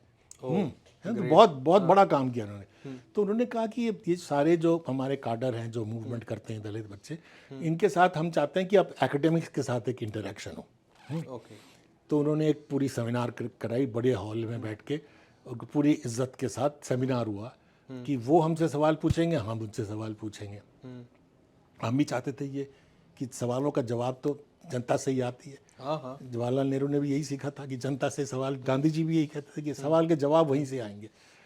तो हमने उनको जो सवाल आपने मुझे पूछा, मैंने उनको पूछा कि ये कास्ट जो है ना, ये इसको कैसे फाइट किया जाए। तो ये दलित बच्चे कह रहे हैं, लड़के, वो सारे ज़्यादा से ज़्यादा सब मैट्रिक फेल थे। तो मैं उनको कहता तो मैट्रिक फेल मत कहो, 9वीं पास कहो। एक बात। तो ये पर बहुत मतलब एनर्जी बहुत है उनमें, डिटर्मिनेशन बहुत है, और सारे तो उनके साथ बातचीत हुई, उन्होंने पूछा तो उन्होंने कहा कि सर ऐसा है कि कास्ट जो है ना अपने आप ही गायब होता जा रहा है। अब हमारे गांव के चाय की दुकान में कोई नहीं पूछता कि भाई जो चाय बना रहा है वो कौन से कास्ट का है। हम बस में जा रहे हैं तो कोई नहीं पूछता कि भाई कंडक्टर जो टिकट दे रहा है वो छू देगा मेरे को तो वो कहीं दलित तो नहीं है। ट्रेन में जाते हैं तो जो खाना बन के आता है कोई नहीं पूछता कि भाई कहाँ से। जबकि आपको शायद मालूम नहीं है, अपने पिताजी से पूछेंगे तो बताएंगे 1940-45 तक भी स्टेशन में जब चाय बिकती थी तो वो हिंदू चाय, मुस्लिम चाय ऐसे बिकती थी। हिंदू पानी, मुस्लिम पानी, पूछ लेना, किसी बुजुर्ग को पूछ लो, वो बता देंगे कि ऐसे बिकती थी। तो वहाँ से हम कहाँ पहुँच गए हैं, प्रगति हुई। कहते हैं कि अब हम जब ये चाइल्ड लेबर का काम करते हैं तो अपर कास्ट के घर में भी जाना पड़ता है, क्योंकि कई अपर कास्ट भी गरीब होते हैं। ये तो है नहीं कि सारे गरीब जो हैं सब सिर्फ दलित ही हैं, बहुत अपर कास्ट इस देश में गरीब हैं। तो उनके बच्चों को भी हम ले आते हैं, और ले आके क्योंकि वो बच्चे बड़े हो चुके हैं, कोई 15 साल का, कोई 14 साल का, और एक क्लास भी नहीं पढ़ा, सीधा स्कूल में डाल नहीं सकते। तो हम एक कैंप लगाते हैं कि 1 साल तक हम उस कैंप में सारे बच्चों को उसके लेवल तक ले आएंगे जो कि स्कूल में है। तो कैंप में सारे बच्चे इकट्ठे रहते हैं, सारे बच्चे एक ही बर्तन में खा रहे हैं, सब अपने बर्तन धो रहे हैं, कोई अलग अलग कुछ नहीं है, सब कोई प्रोटेस्ट नहीं हो रहा। कहता है फिर हम हेल्थ वर्क में भी एक काम शुरू किया। तो अब हेल्थ वर्क करने के लिए तो आपको घरों के लोगों को घरों में घुसना पड़ता है। प्रेग्नेंट विमेन, खास करके जो चाइल्ड बर्थ के इस एरिया में काम करते थे, तो कहता हमें जाना पड़ता था, कोई नहीं रोकता था, हम दलित हैं। कहते हैं ये जो कास्टिज्म ना है ना, ये ऊपर से हमारे ऊपर थोपी जा रही है। ये सरकार, लीडर्स हमारे ऊपर डाल रहे हैं। हमने कहा कैसे? कहते हैं देखो जी, ये फंडिंग जो है, दलित हॉस्टल बना दिया, आंध्र प्रदेश में बहुत है। अच्छा, ये हॉस्टल जो है ये चेंचू ट्राइब का है, चेंचू एक ट्राइब है वहाँ पे, है? अब उसी को मिलेगा, दूसरे को नहीं मिलेगा, है ना। आप इस किस्म के प्रोग्राम बनाओगे तो नेचुरली लोग कास्ट में बढ़ जाएंगे। प्रोग्राम कैसे होने चाहिए? जैसे कि ये कुरियन ने शुरू किया था, अमूल वाला, है ना, कि भाई कोऑपरेटिव बनाओ, दूध बेचो, वही आपसे सवाल नहीं पूछ रहा कि आप दलित का दूध है कि किसको, कौन से भैंस का, है ना, सबको फायदा पहुंच रहा है। प्रोग्राम कैसे होने चाहिए? जैसे ये सबसे बड़ा प्रोग्राम मैं आपको बताऊं, मनरेगा है।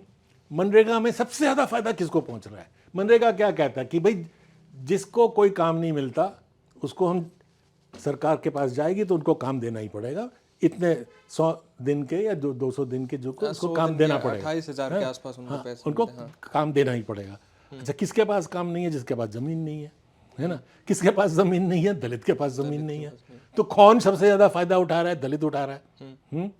और औरतें, सारी स्टडीज शो करती हैं कि 99% बेनिफिशियरीज दलित और विमेन, है ना। अच्छा, ये प्रोग्राम में दलित को फायदा पहुंच रहा है, पर ये दलित प्रोग्राम नहीं है, कास्ट में लोगों को बांट नहीं रहा। पर अगर आप इसको दलित प्रोग्राम बना देते कि भाई दलितों को ये मिलेगा, फिर तो आपने लोगों को बांट दिया है। जो अपर कास्ट है, वाह जी वाह, मैं नहीं गरीब हूँ, मेरे को नहीं खाने को मिल रहा, मुझे नहीं नौकरी चाहिए। यही हो रहा है देश में सारा। एक सीट अगर किसी दलित बच्चे को कॉलेज में मिल जाती है तो 10 लोग परेशान होते हैं कि यार मेरे को वो सीट मिल सकती थी, पर मैं बेचारा गरीब हूँ पर अपर कास्ट का हूँ। अपर कास्ट क्या, मैं ओबीसी हूँ, मुझे नहीं मिल रहा है ना। तो ये तो हमें एज अ कंट्री सोचना पड़ेगा कि कैसे हम प्रोग्राम बनाएं जिससे कास्टिज्म ना बढ़े। सर राजनीति में जब वोट हम देते हैं तब तो हम कास्ट के नाम पे देते हैं, और पॉलिटिक्स में जो पूरा का पूरा सिनारियो है जो पॉलिटिशियन यूज करते हैं वो तो सर कास्ट का ही यूज करते हैं। वो कैसे टूटेगा? तोड़ना पड़ेगा। ये गलत होता है। ये कास्ट का इस्तेमाल पॉलिटिक्स के लिए बहुत गलत है, क्योंकि आप अगर करोगे, जो दलित बच्चों ने हमें कहा, अगर आप करोगे तो ऊपर से आप लोगों के मन में कास्ट डाल रहे हो, जबकि लोग अपने आप कोशिश कर रहे हैं कि वो कास्ट हट जाए। Okay okay okay. दलित बच्चा नहीं चाहता कि वो रिजर्वेशन में उसने पढ़ाई कर ली, फिर जब उसको नौकरी लग जाती है वो नहीं चाहता कि मेरे यहाँ पे छापा लग जाए कि मैं दलित हूँ, है ना। वो भी चाहता है कि कास्टिज्म ही हट जाए, है ना। तो हमें उसी दिशा में काम करना चाहिए। अगर आप पॉलिटिक्स ही करोगे कास्ट के बेसिस पे कि इस कास्ट की वोट लेनी है तो उस कास्ट के लोगों को ज़्यादा नौकरी दे दो, उनको पुलिस में घुसाओ, उनको ये करो, तो कास्टिज्म तो बढ़ेगी बढ़ेगी। हो रहा है ये। आप जो कह रहे हो बिल्कुल ठीक है कि हम हमारे पॉलिटिशियन ही, मेरे का जो कंक्लूजन है कि हमारे जो राष्ट्रीय आंदोलन के लीडर थे वो तो हमें जो गंद छोड़ के गए थे अंग्रेज, उससे हमें ऊपर उठा रहे थे। और अब के हमारे लीडर जो है ना, हमको उसी गंद में धकेल रहे हैं। अच्छा।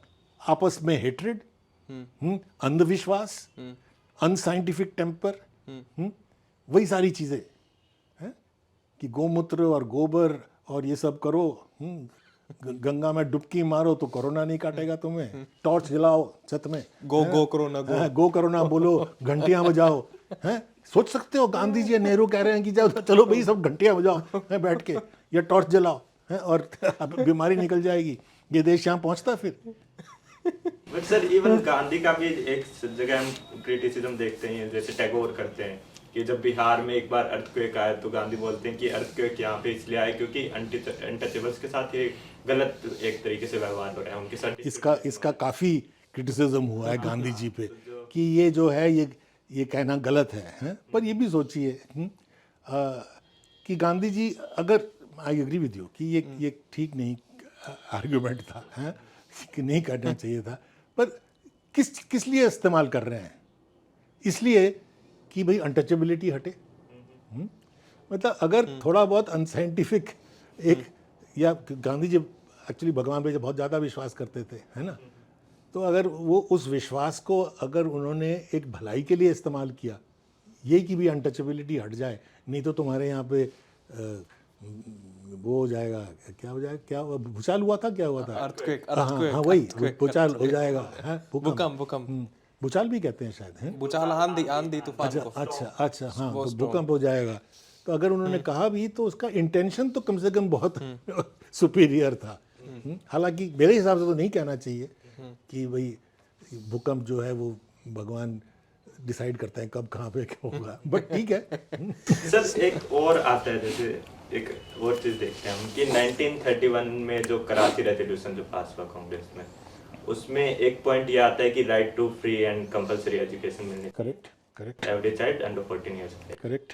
फिर हम देखते हैं कि 1947 में इंडिपेंडेंस मिलती है जी। और जो नेहरू है या फिर जो बाकी कांग्रेस के लीडर्स हैं उनका एक बड़ा क्रिटिसिज्म आता है कि जो प्राइमरी एजुकेशन है, जैसे आपने अभी कास्ट की बात की और एजुकेशन की भी बात की, कि अगर प्राइमरी एजुकेशन स्प्रेड होगी तो कास्ट अपने आप खत्म हो जाएगी एक तरीके से। तो एक बहुत बड़ा क्रिटिसिज्म आता है नेहरू का कि उन्होंने प्राइमरी एजुकेशन पे फोकस नहीं किया, जैसे हायर एजुकेशन पे जो डिस्प्रोपोर्शनेटली फोकस किया गया, और ना ही कोई ऐसी ऑल इंडिया टीचर सर्विसेज बनाएगी जैसे ऑल इंडिया सर्विसेज हम देखते हैं। तो उस पे आपका क्या ओपिनियन है? ये भी एक परसेप्शन है, और मैंने इस किताब में भी इसका जिक्र किया है। स्टेटिस्टिकली बेस्ड नहीं है। मतलब आप स्टडी कर लो, अपने ग्रैंडफादर को पूछ लो कि कौन से स्कूल में गए थे, सरकारी स्कूल में गए थे, मेरे बाप भी गए थे, मेरे अंकल्स भी गए थे, ये सारे जो अब बड़े बड़े स्टार्स दिख रहे हैं आपको सब सरकारी स्कूलों में ही पढ़े हुए हैं, है ना। ये सब जो प्राइवेटाइजेशन जो हुआ है ना, कि भाई लाखों रुपए स्कूल में देने पड़ते हैं बच्चों के लिए, गांव-गांव में, हरियाणा, मेरे एक स्टूडेंट ने हरियाणा के गांव पे स्टडी किया एजुकेशन पे, और वो बता रही है कि गांव-गांव में लोग सरकारी स्कूल से निकाल के प्राइवेट इंग्लिश स्कूल में डाल रहे हैं जहाँ पे कुछ नहीं पढ़ाई होती है, पर वो प्राइवेट में डाल रहे हैं। तो ये सब जो है ये नेहरू के टाइम का नहीं है, this is post Nehruvian. Nehru के टाइम पे इसमें कोई दो राय नहीं है कि उन्होंने हायर एजुकेशन पे बहुत ज़बरदस्त वो रखा, फोकस रखा। आईआईटी, आईआईएम, मतलब सारे जो हायर एजुकेशन इंस्टीट्यूशंस हैं सब नेहरू के टाइम पे बन गए थे 50s और 60s में, सारे, including film institute, including national institute of design. ये सिर्फ साइंटिफिक इंस्टीट्यूशन नहीं, national physical laboratory, national chemical laboratory, Bhabha atomic research centre, ISRO, सब बन चुके थे तब तक। क्यों बनाए थे? जो मैंने कहा था ना कि आज़ादी जो है वो सिर्फ पॉलिटिकल आज़ादी नहीं होती है। अगर आज भारत दुनिया में एक कोई पोजीशन रखता है, it is because of our educated people. Simple अगर व्यापार की बात करूँ ना, लेन देन की बात, तो हमारी जो बैलेंस ऑफ पेमेंट है ना इस वक्त, वो किस तरह से बैलेंस होती है पता है आपको? जो रेमिटेंस आता है, जो बाहर से पैसे आते हैं। अदरवाइज हमारा जो एक्सपोर्ट है वो तो पिद्दी सा है, सारा कुछ इंपोर्ट कर रहे हैं हम, है ना, हमारी इकोनॉमी तो बर्बाद हो जाती। तो जो बाहर से पैसा भेज रहे हैं, कौन भेज रहे हैं? जो इंडिया के जो सारे इंजीनियर्स, डॉक्टर्स वो विदेश में बैठे हुए हैं ना, वो भेज रहे हैं। तो ये आपकी हायर एजुकेशन से ही देश चल रहा है इस वक्त। आपका जो सर्विस सेक्टर है ना, एक एग्रीकल्चरल सेक्टर होता है, एक सेकेंडरी सेक्टर इंडस्ट्री का होता है, और थर्ड जो है सर्विस सेक्टर होता है। सर्विस सेक्टर से हमारी आधे से ज़्यादा जीडीपी आ रही है इस वक्त। नेशनल इनकम हमारी आधे से ज़्यादा सर्विस सेक्टर से आ रही है। और सर्विस सेक्टर किस चीज़ पे बेस्ड है? But knowledge. तो जब भी मैंने चैप्टर लिखा है कि नेहरू ने ये नॉलेज रेवोल्यूशन को एंटिसिपेट किया है। आज का जो दुनिया है ना, ये नॉलेज रेवोल्यूशन की दुनिया है, इंडस्ट्री पे नहीं बेस्ड है। जापान की जो टोयोटा गाड़ी है, वो more Toyota cars are produced outside Japan than in Japan. वो कहते हैं इंडस्ट्री ये गंद फैलाती है, इसको तुम ले जाओ, है ना। हम तो यहाँ पे साइंस करेंगे, रिसर्च करेंगे। अमेरिका का जो सबसे प्रॉस्परस पार्ट है, वो एक रिसर्च ट्रायंगल है नॉर्थ कैरोलिना में और बाकी कैलिफोर्निया में है, कैलटेक वगैरह। क्या हो रहा है वहाँ पे? इंडस्ट्री चला रहे हैं वो, science, knowledge. The world is today based on knowledge revolution. ये कहता है ये इंडस्ट्री गंदगी फैलाने वाली चीज़ है, ये अदानी को दे दो, वो कोयला भी निकालेगा और उसका स्मोक भी दिल्ली में फैलाएगा, है ना। तो नेहरू का जो ये एम्फेसिस था ऑन हायर एजुकेशन, वो बिल्कुल ठीक था। पर ये कहना कि उन्होंने हायर एजुकेशन किया, इसके लिए उन्होंने प्राइमरी एजुकेशन को नेग्लेक्ट किया, ये झूठ है। मैंने स्टेटिस्टिक्स दी है, आप देख लो कितने स्कूलें बनी थी, कितने प्राइवेट स्कूल। एक तो स्टेटिस्टिक्स देखो, एक और दूसरा ओरल हिस्ट्री करो, पूछो लोगों से, अपने ग्रैंडफादर से पूछो कि भाई कौन से स्कूल में गए थे, तुम्हारे बाप कौन से स्कूल में जाते थे। आज़ादी के बाद मतलब क्या एजुकेशन की फैसिलिटी थी कि नहीं थी? स्कूल ही नहीं था हमारे तो। वो स्कूलें बंद हो जा रही हैं। दिल्ली शहर में एमसीडी की स्कूल, कॉरपोरेशन का स्कूल, मेरी मदर इन लॉ जो थी कॉरपोरेशन की स्कूल की प्रिंसिपल थी। पार्टीशन में जब लाहौर से आए तो यहाँ पे तो बड़े पढ़े लिखे परिवार से, फिर बड़े खानदानी आदमी आप तो। भैया कॉरपोरेशन के स्कूल में तो अब कोई दलित भी अपना बच्चा नहीं भेजता सर। वहाँ के बंदी हो जा रही ना उस टाइम में कितनी बड़ी बात है, वहाँ तो पढ़े लिखे लोग नहीं थे। यही तो मैं कह रहा हूँ ना कि ये जो बीमारी फैली है, जो एजुकेशन से हमारी आम जनता को जो डिप्राइव किया जा रहा है, ये करंट बीमारी है। न्यू एजुकेशन पॉलिसी जो अभी निकाली इस सरकार ने, उसमें वो क्या कह रहे हैं?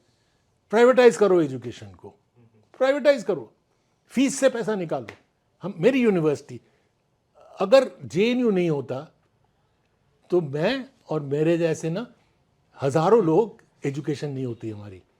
जेएनयू में जिसको एडमिशन मिल जाता है उसको पैसे मिलते हैं, अगर आपकी इनकम नहीं है तो फ्री। अशोका यूनिवर्सिटी, वहां पे भी यही डिग्री मिलती है लिबरल आर्ट्स की। वो तो पैसे बहुत लेते हैं सर, 25 लाख 25 लाख एक बीए करने के लिए है। तो हम, मेरे पेरेंट्स तो नहीं दे सकते थे। और ऐसी इंस्टीट्यूशन को डिस्ट्रॉय कर रहे हैं, जेएनयू को डिस्ट्रॉय कर रहे हैं, वो राज करने में दिक्कत। और कह रहे हैं कि नेहरू, बंदे कहते हैं ना कि वो सड़क में अगर कोई खड्डा भी है तो नेहरू जी ने करवाया। सर आपने बिल्कुल स्टार्टिंग में ये कहा है कि Nehru is blamed for all the problems of India, Kashmir, China, चाहे कुछ भी हो, कोई नेहरू जी नहीं करवाए, है ना।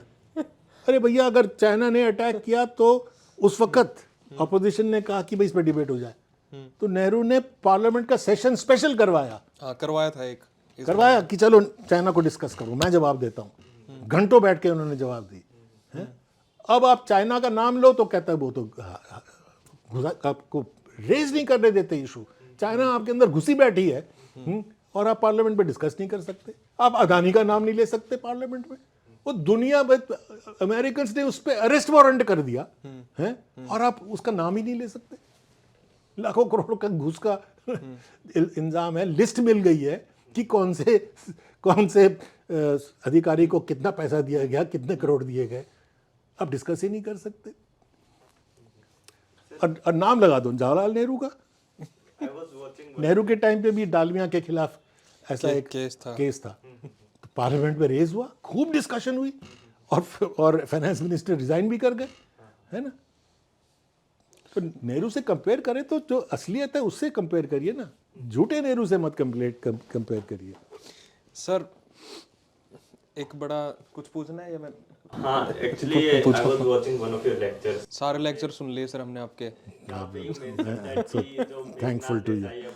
बोलते हैं कि एक बार बोलते हैं कि जो first 40 years after independence were waste जी। और जैसे हम ये भी टर्मिनोलॉजी सुनते हैं कि आफ्टर इंडिपेंडेंस जो पहले 1 या 2 डेकेड्स थे वहाँ पे हिंदू रेट ऑफ ग्रोथ वो फिनोमेना सुनते हैं 2% वाला या 4%, इसमें भी है वो। और फिर जैसे आप एक और भी मेंशन करते हैं कि अगर if India had aligned with one of the super powers India would have become a banana Republic, क्योंकि आज की जो इकोनॉमिक ग्रोथ रेट है और जो 1950s 60s के उनको कंपेयर करते हैं, और जैसे आप बताते हैं कि अलाइनमेंट के बाद ऐसी सिचुएशन हो सकती थी बनाना रिपब्लिक की, तो आप उसको थोड़ा एलेबरेट कर सकते हैं, क्योंकि जो कंपैरिजंस हो रहे हैं आज के सोसाइटी में नेहरू के मोदी के, वो एक तरीके से गलत कंपैरिजन है, क्योंकि वो सिचुएशन जो कॉन्टेक्स्ट है उनको देखा नहीं जा रहा है। तो आप एक तो जो बनाना रिपब्लिक का जो कॉन्सेप्ट है वो थोड़ा इलेबरेट कीजिए, और एक जो इन कंपैरिजंस की जो इकोनॉमिक्स, सिंस आप इकोनॉमिक हिस्टोरियन है, इस कंपैरिजंस को भी बताइए। आप खुद ही बहुत पढ़े लिखे हैं। पर एक बनाना रिपब्लिक का आपने जिक्र किया, वैसे बनाना रिपब्लिक कोई चीज़ नहीं है ही नहीं।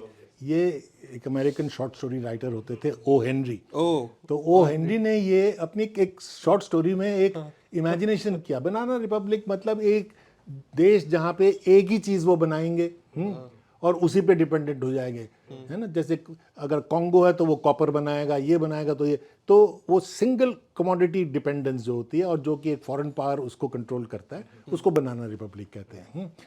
तो जो आपने कहा कि आजकल जो क्रिटिसिज्म होता है ये ए हिस्टोरिकल है, it is comparing apples and oranges, है ना। अब 21वीं शताब्दी की बात कर रहे हो और कंपेयर कर रहे हो 1950 से।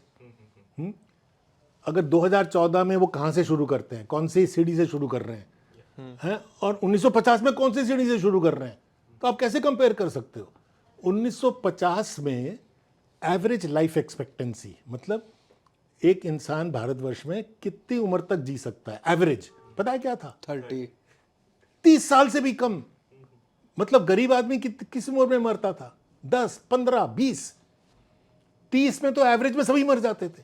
बताओ, वहां से आपकी अब लाइफ एक्सपेक्टेंसी 60 से ऊपर है, कोई 70 के पास पहुंचने वाली है।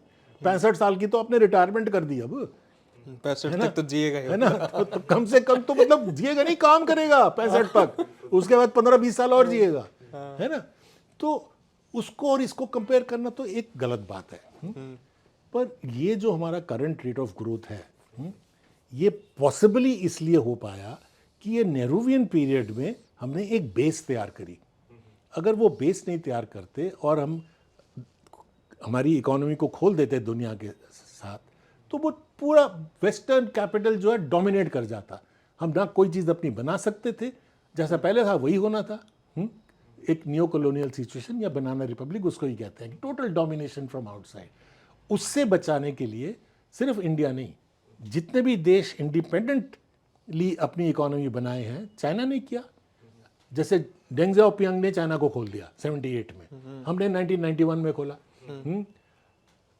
पर चाइना में भी माओ के पीरियड में 30-40 साल लगे थे कि पहले चाइना भी कॉलोनी था, सेमी कॉलोनी था, कि पहले तो वो अपना स्ट्रक्चर बनाए ताकि अपनी इंडस्ट्रीज बिठाएं, अपना क्लास तैयार करें, ताकि जब हम दुनिया से खुले, जब ग्लोबलाइज करें, तो हम एक इक्वालिटी के साथ टक्कर ले सके, है ना।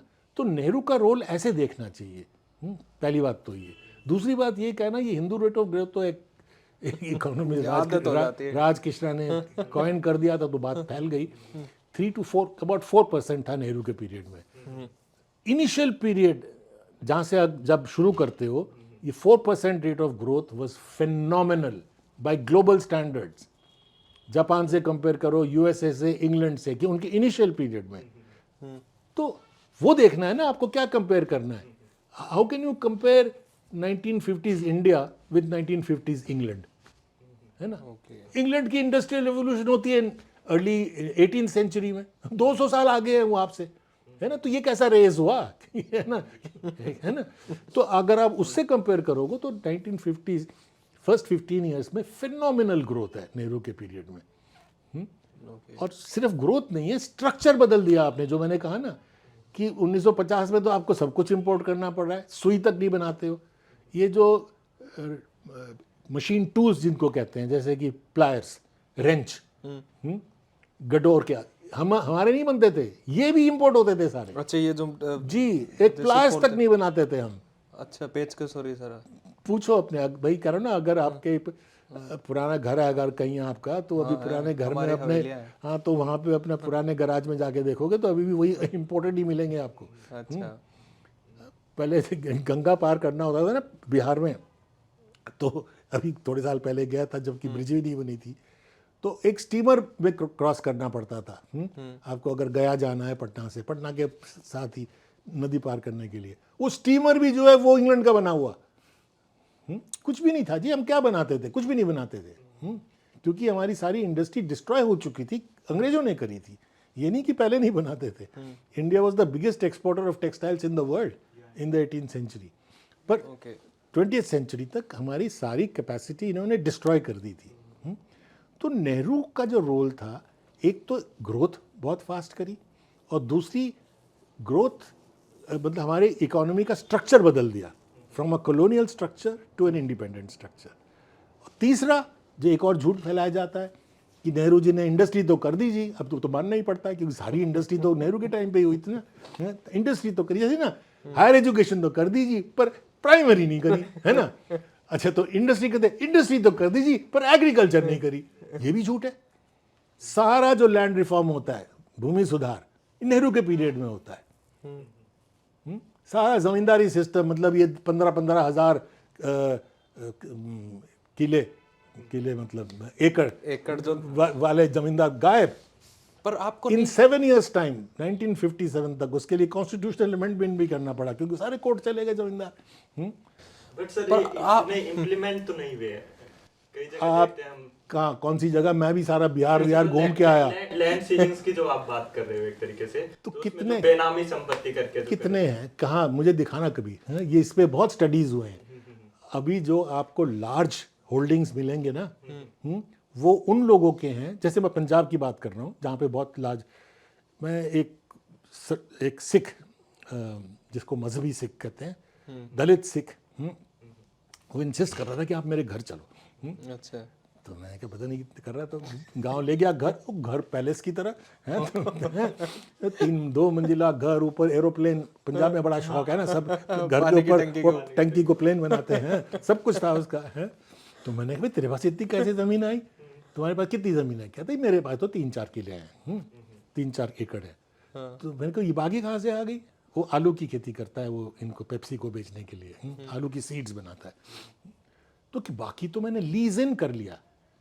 एक लीज आउट होता है जो कि आप रेंट पे दे देते हो किसी को, है? और एक है ये जो एक एंटरप्रेन्योर है जो वो लीज इन करता है, जो जैसे जो पंजाबी जमीनें छोड़ के कनाडा बैठे हुए हैं, तो कोई तो जमीन उनकी संभालेगा। वो कहता है तुम मुझे दे दो, मैं तुम्हारे को प्रॉफिट भी दूंगा, तुम्हारी करूंगा। तो ये लार्ज होल्डिंग इस किस्म की, इसको कैपिटलिस्ट होल्डिंग कहते हैं। ये फ्यूडल होल्डिंग नहीं है जो जमींदारी सिस्टम वाली है, ये दूसरी चीज है। वो सिस्टम तो खत्म। पर सर आपने इसमें ये भी कि पुरखों से मेरे को मिली हुई है, मैं महाराजा दरभंगा का बेटा हूं तो मेरे 15,000, ये ऐसा कोई नहीं है, खत्म। आपने इसमें ये भी मेंशन किया है कि भाई ये इसलिए जमींदारी कानून और ये सब इसलिए भी लेके आए क्योंकि हिंदू महासभा और वो जो भी पार्टियां थी उनको फंड करते थे जमींदार लोग, बिल्कुल करते थे। तो पॉलिटिकल रीजन भी था। पॉलिटिकल तो था ही, ये कम्युनल पार्टीज जो थे सारे लैंडलॉर्ड्स की सपोर्ट में थे, मुस्लिम लीग भी अपर, देखो और जब स्वतंत्र पार्टी है उसमें भी ऐसा ही था। स्वतंत्र पार्टी भी बिल्कुल ये था। देखो ना, जब कांग्रेस का प्रोग्राम जैसे जैसे प्रो पीपल होता गया, जैसे जैसे किसानों से जुड़ता गया, ये जो किसान सभा मूवमेंट जो सारी थी कांग्रेस के अंडर होती है, all India trade union Congress जो वर्किंग क्लास की थी, वो तिलक, CR दास और लाला लाजपत राय ने बनाई थी कम्युनिस्टों के आने के पहले 1920 में। तो जैसे जैसे कांग्रेस लोगों से जुड़ता जाता है, आम जनता से, कम्युनल पार्टीज और ऑपोजिशन जो है वो जमींदार, तालुकदार और सरमायादारों के साथ जुड़ जाती है। तो ये तो नेचुरल था ही है। ओके सर, आपने इंटरव्यू की बिल्कुल स्टार्टिंग में एक बात कही कि 1857 के रेवोल्यूशन में ये जितने भी रेवोल्यूशनरी थे ये फिर जाके पहुंचे बहादुर शाह जफर के पास, और इनको ये नहीं लग रहा था कि भाई हिंदू मुस्लिम कोई चीज़ ही नहीं थी, तो उनको सी इसका सर दूसरा ओपिनियन ये भी है, क्या उस वक्त सीन ऐसा था कि हम इतने ज़्यादा गुलाम रह लिए थे कि हमारे को एक राजा की ज़रूरत तो है ही, तो कम से कम लीड करने के लिए राजा चाहिए, तो कम से कम ये मुगल राजा था, हमारा बादशाह था, इसी को कर लेते हैं। दूसरा ओपिनियन ये है क्या कि उन लोगों को ये नहीं पता था कि भाई डेमोक्रेसी नाम की भी कोई चीज़ होती है, जैसे कि हिसार में रेवोल्यूशन हुआ, रेवोल्यूशन सक्सेसफुल हुआ, ब्रिटिश को भगा दिया, 80 दिन तक हिसार खाली पड़ा रहा, कोई एडमिनिस्ट्रेशन नहीं हुआ, 82 दिन के बाद दोबारा वहाँ पे आए अंग्रेज और उन्होंने रूल कर लिया। तो एक ही क्वेश्चन में दो क्वेश्चन है मेरे। देखो ये मध्यकालीन भारत में, मतलब अंग्रेजों के टाइम तक, ये कहना कि हर जगह सिर्फ मुस्लिम राजा थे, ठीक नहीं है। नहीं सर, मैं मुस्लिम बहुत जगह हिंदू भी थे। मैं सिर्फ राजा की बात कर हाँ, तो वो बहादुर शाह के पास ना जाके किसी दूसरे राजा के पास चले जाते जो हिंदू राजा। उस एरा का उस एरा में स्टेचर का आदमी तो नहीं उस था। स्टेचर का बहादुर शाह भी खत्म हो चुके थे उस वक्त। क्या स्टेचर था उनका? सर पर सिंबॉलिक था, हिंदुस्तान के लोगों को तो आदत है ना राजा के सामने सर झुकाने की। सिंबॉलिक, अगर आप सिंबल भी एक मुगल को, एक मुस्लिम को बनाने को तैयार हो, इसका मतलब आपके दिल में हिंदू मुस्लिम जो है ये सबसे बड़ा मुद्दा नहीं है। हाँ, है ना, यही मैं समझाने की कोशिश कर रहा हूँ। और इकट्ठे लड़े थे भाई, है ना, ये सोल्जर्स जो हैं दोनों। उस वक्त आप डेलिबल की किताब पढ़ लो, कोई भी किताब पढ़ लो, ये इशू ही नहीं था हिंदू मुस्लिम का। और ये दूसरे वाला कि भाई क्या उनको पता नहीं था कि डेमोक्रेसी नाम की भी कोई चीज होती है? वो तो है ही है डेमोक्रेसी। इसीलिए तो देखो ना कि इंडियन जो कांग्रेस बनने के पहले के जो सारे रिवोल्ट रहे हैं, सन्यासी रिवोल्ट, इंडिगो रिवोल्ट, ये 1857 का रिवोल्ट, ये नहीं है कि अंग्रेजों के खिलाफ लोग लड़े नहीं थे। कई टीपू सुल्तान का रिवोल्ट, सारे हिंदुस्तान में अलग अलग जगह अंग्रेजों के साथ लड़े लोग, पर उनका जो सोचने का दायरा था लड़ने का, वो पुराने जमाने का था कि इनको भगा के हम राज करेंगे। है ना, that's the problem I think. और ये इसीलिए तो हम कहते हैं ना, मॉडर्न नेशनल मूवमेंट को हम 1885 से गिनते हैं, क्योंकि जब कांग्रेस बनती है, इंडियन नेशनल कांग्रेस, सारे देश के छोटे छोटे ग्रुप्स को मिला के, पूना सार्वजनिक सभा, ऐसे हर जगह के मिलके इंडियन नेशनल कांग्रेस बनता है। इनका जो अंडरस्टैंडिंग था कि हम क्या देश बनाना चाहते हैं, जिसको हम आइडिया ऑफ इंडिया कहते हैं, तो उसमें सबसे पहले था कि ये डेमोक्रेसी होगा। ओके 1890 या 92 1890s में तिलक कहते हैं कि जो नेशन हम सोच रहे हैं उसमें एडल्ट फ्रेंचाइज होगा। अच्छा, एडल्ट फ्रेंचाइज मतलब हर एक व्यक्ति, औरत या आदमी को इक्वल वोट होगा। सारे दुनिया में कहीं नहीं था उस वक्त।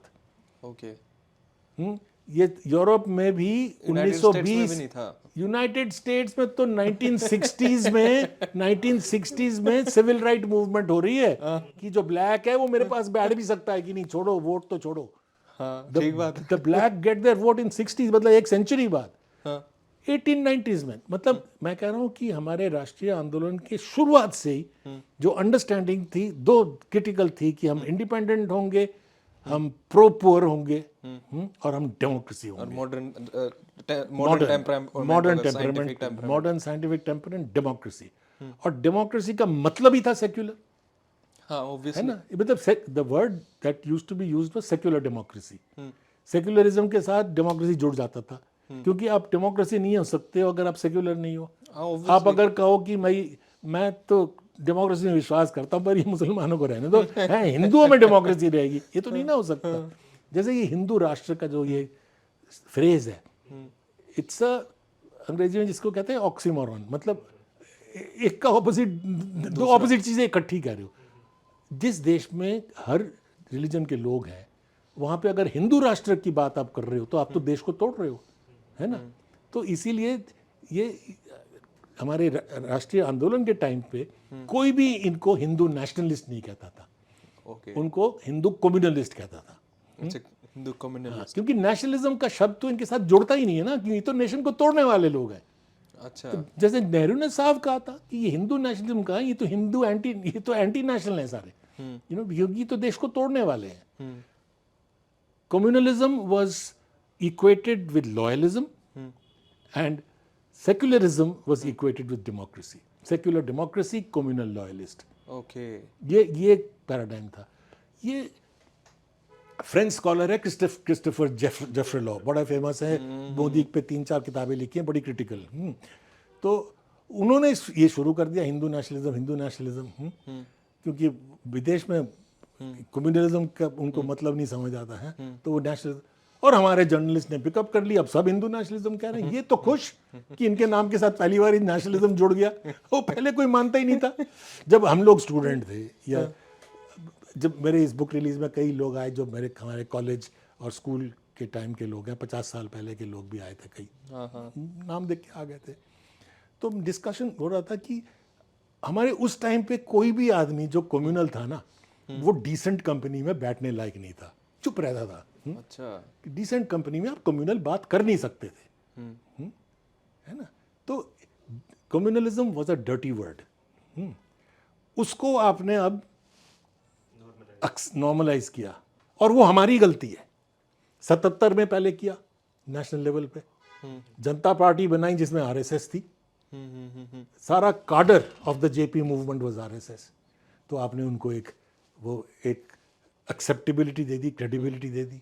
1989 में फिर से किया आपने, कांग्रेस को हटाने के लिए सारे सेक्युलर पार्टीज इंक्लूडिंग लेफ्ट इकट्ठे हो गए, क्या सेइंग कि Congress is more dangerous than BJP. तो बस बीजेपी 2 सीट से 80 पे पहुंच गई, 80 से अब छा गई।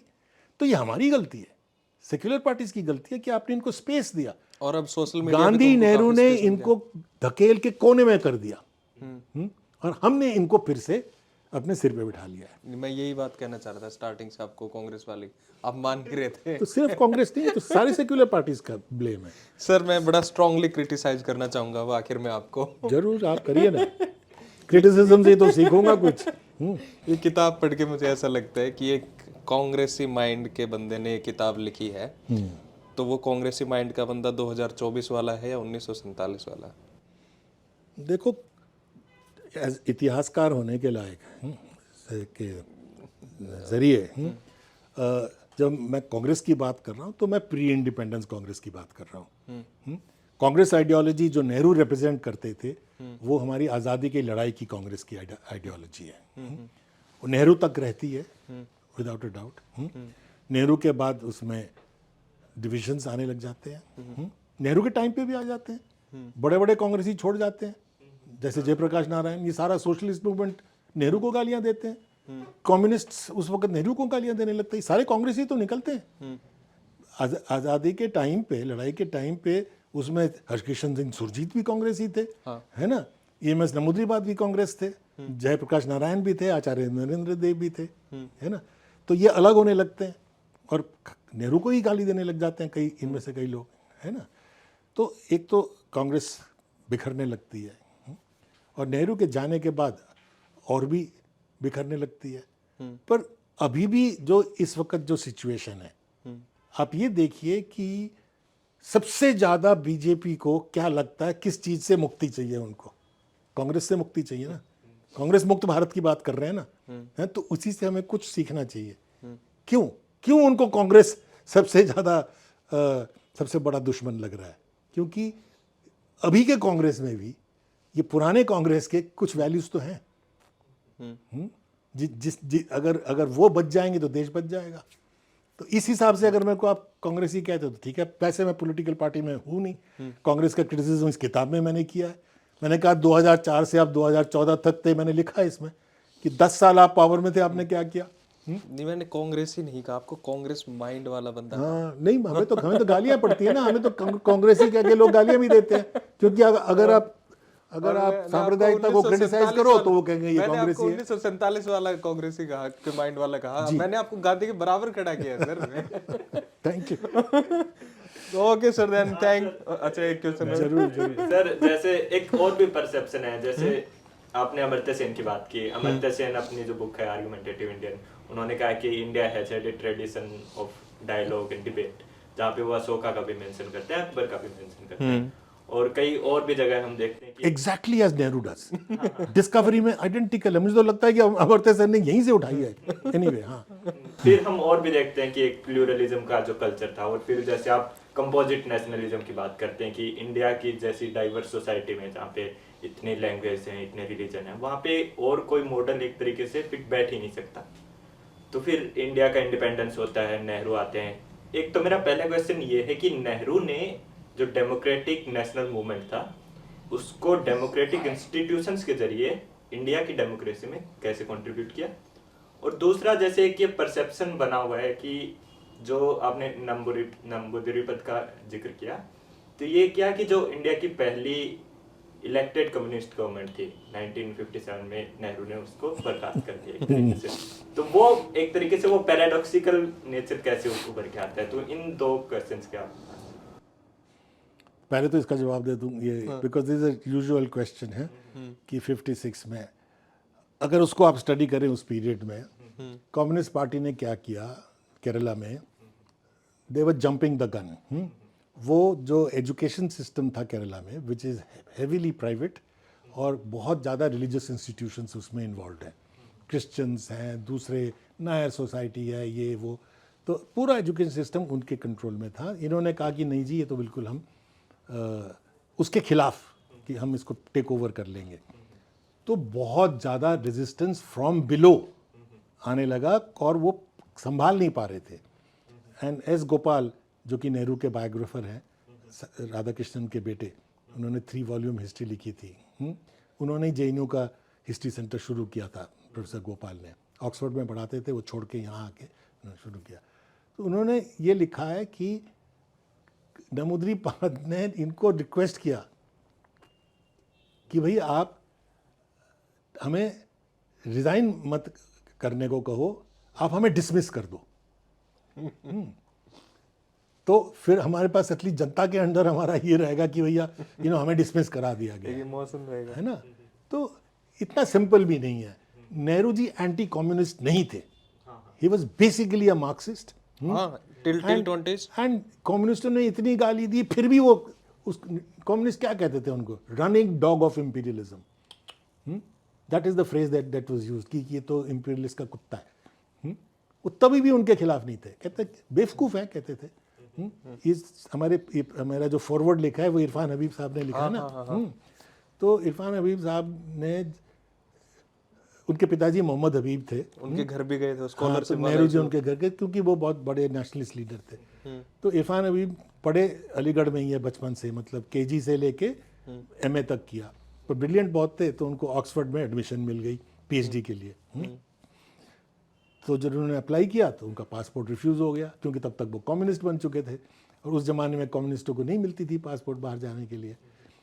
तो इरफान हबीब ने सीधा एक चिट्ठी लिख दी प्राइम मिनिस्टर को। ये नहीं बताया कि मैं मोहम्मद हबीब का बेटा हूँ। उन्होंने कहा कि भाई मेरे को ऐसे ऑक्सफोर्ड के लिए वो आया तो, और मेरे को नहीं मिल रही, मैं आपसे मिलना चाहता हूँ।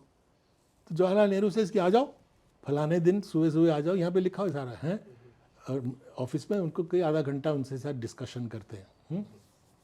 और फिर वो जाकिर हुसैन, जो कि उस वक्त वाइस चांसलर थे, हाँ। उनको कहते हैं कि एक लड़का आया था तुम्हारे यहाँ, इंटेलिजेंट तो है पर थोड़ा सा मतलब उसकी जो कम्युनिज्म की जो बातें करता है, बचपना है, मतलब उसमें थोड़ा रिलीजियस फेथ की तरह है।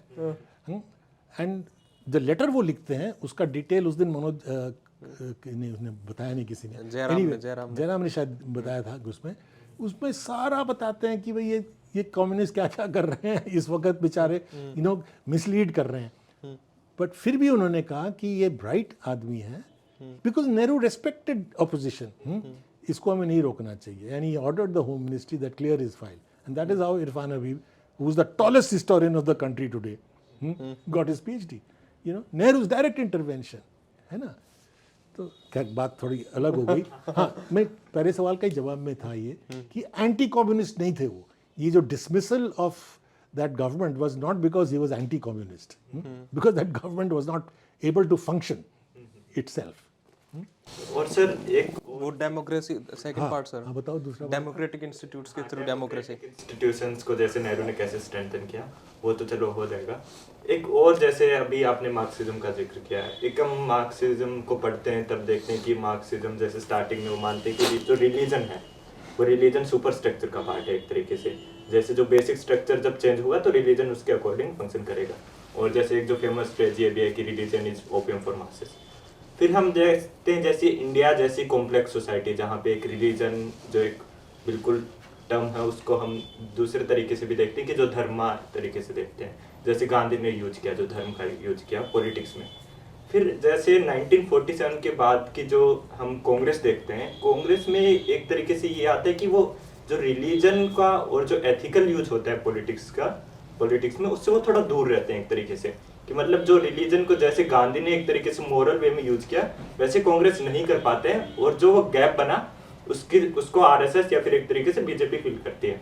तो आज के टाइम में आप रिलीजन को पॉलिटिक्स में कैसे देखते हैं? क्या वही आइडियोलॉजी है कि मतलब रिलीजन सिर्फ प्राइवेट स्फीयर तक लिमिटेड रहना चाहिए, या फिर रिलीजन की मोरल वैल्यूज या जो एक तरीके से भक्ति ट्रेडिशन भी मान सकते हैं हम, उसको स्प्रेड करना चाहिए? क्या नाम है आपका? आर्यन। आर्यन, बहुत यू आर वेरी ब्रिलियंट, पर आप एक सवाल में ना कम से कम 20 सवाल पूछ देते हो। लो पावर मोड में हो गए? हाँ लो पावर मोड क्लोज कर दो, क्लोज लो पावर मोड को, ऑन रहेगा ये।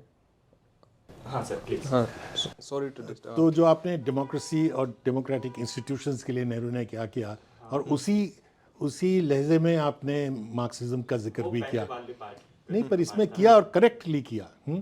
नेहरू जी मार्क्सिज्म एक पर्टिकुलर काइंड ऑफ मार्क्सिज्म से क्यों हटे, जिसको हमने इस किताब में कहा है स्टालिन मार्क्सिज्म का है, कि जब नेहरू ने देखा कि मार्क्सिज्म का क्या बद इस्तेमाल हो रहा है स्टालिन के अंदर, जबकि वो कुलाक्स की मर्डर्स हो रहे थे, लाखों लोग मारे जा रहे थे, स्टालिन वो अपने किस्म के मार्क्सिस्ट थे, तो नेहरू ने कहा ये मार्क्सिज्म नहीं है।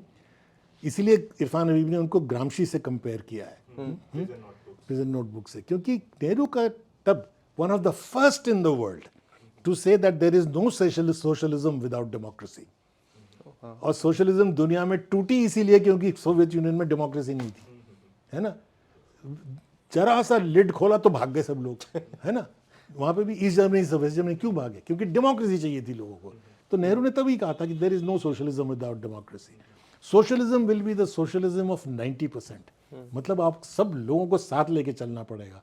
It will not be the dictatorship of the proletariat, जो कि पहले स्लोगन होता था। ये सारी बातें यूरो कम्युनिज्म ने करीब 30-35 साल बाद दुनिया भर में एक्सेप्ट हो गई। अब कोई भी नहीं डिक्टेटरशिप प्रोलेटारियत कहता, अब कोई नहीं कहता कि आपको रेवोल्यूशन करना है। कम्युनिस्ट पार्टी सब इलेक्टोरल बैटल ही लड़ रहे हैं ना।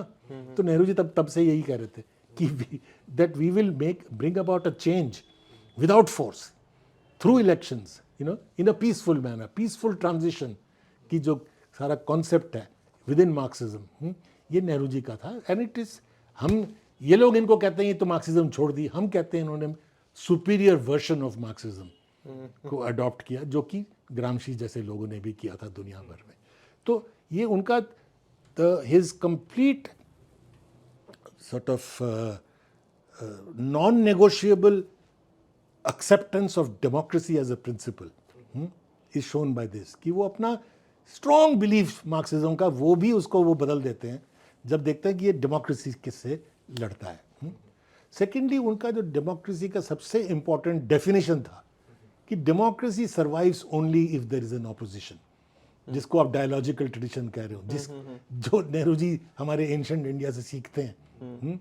जो तुमने अमर्त्य सेन का जिक्र किया था, अमर्त्य सेन का सबसे बड़ा कंट्रीब्यूशन था कि वो, उनके पिताजी बहुत बड़े संस्कृत के स्कॉलर थे, और अमर्त्य सेन खुद भी बड़े अच्छे संस्कृत के स्कॉलर हैं।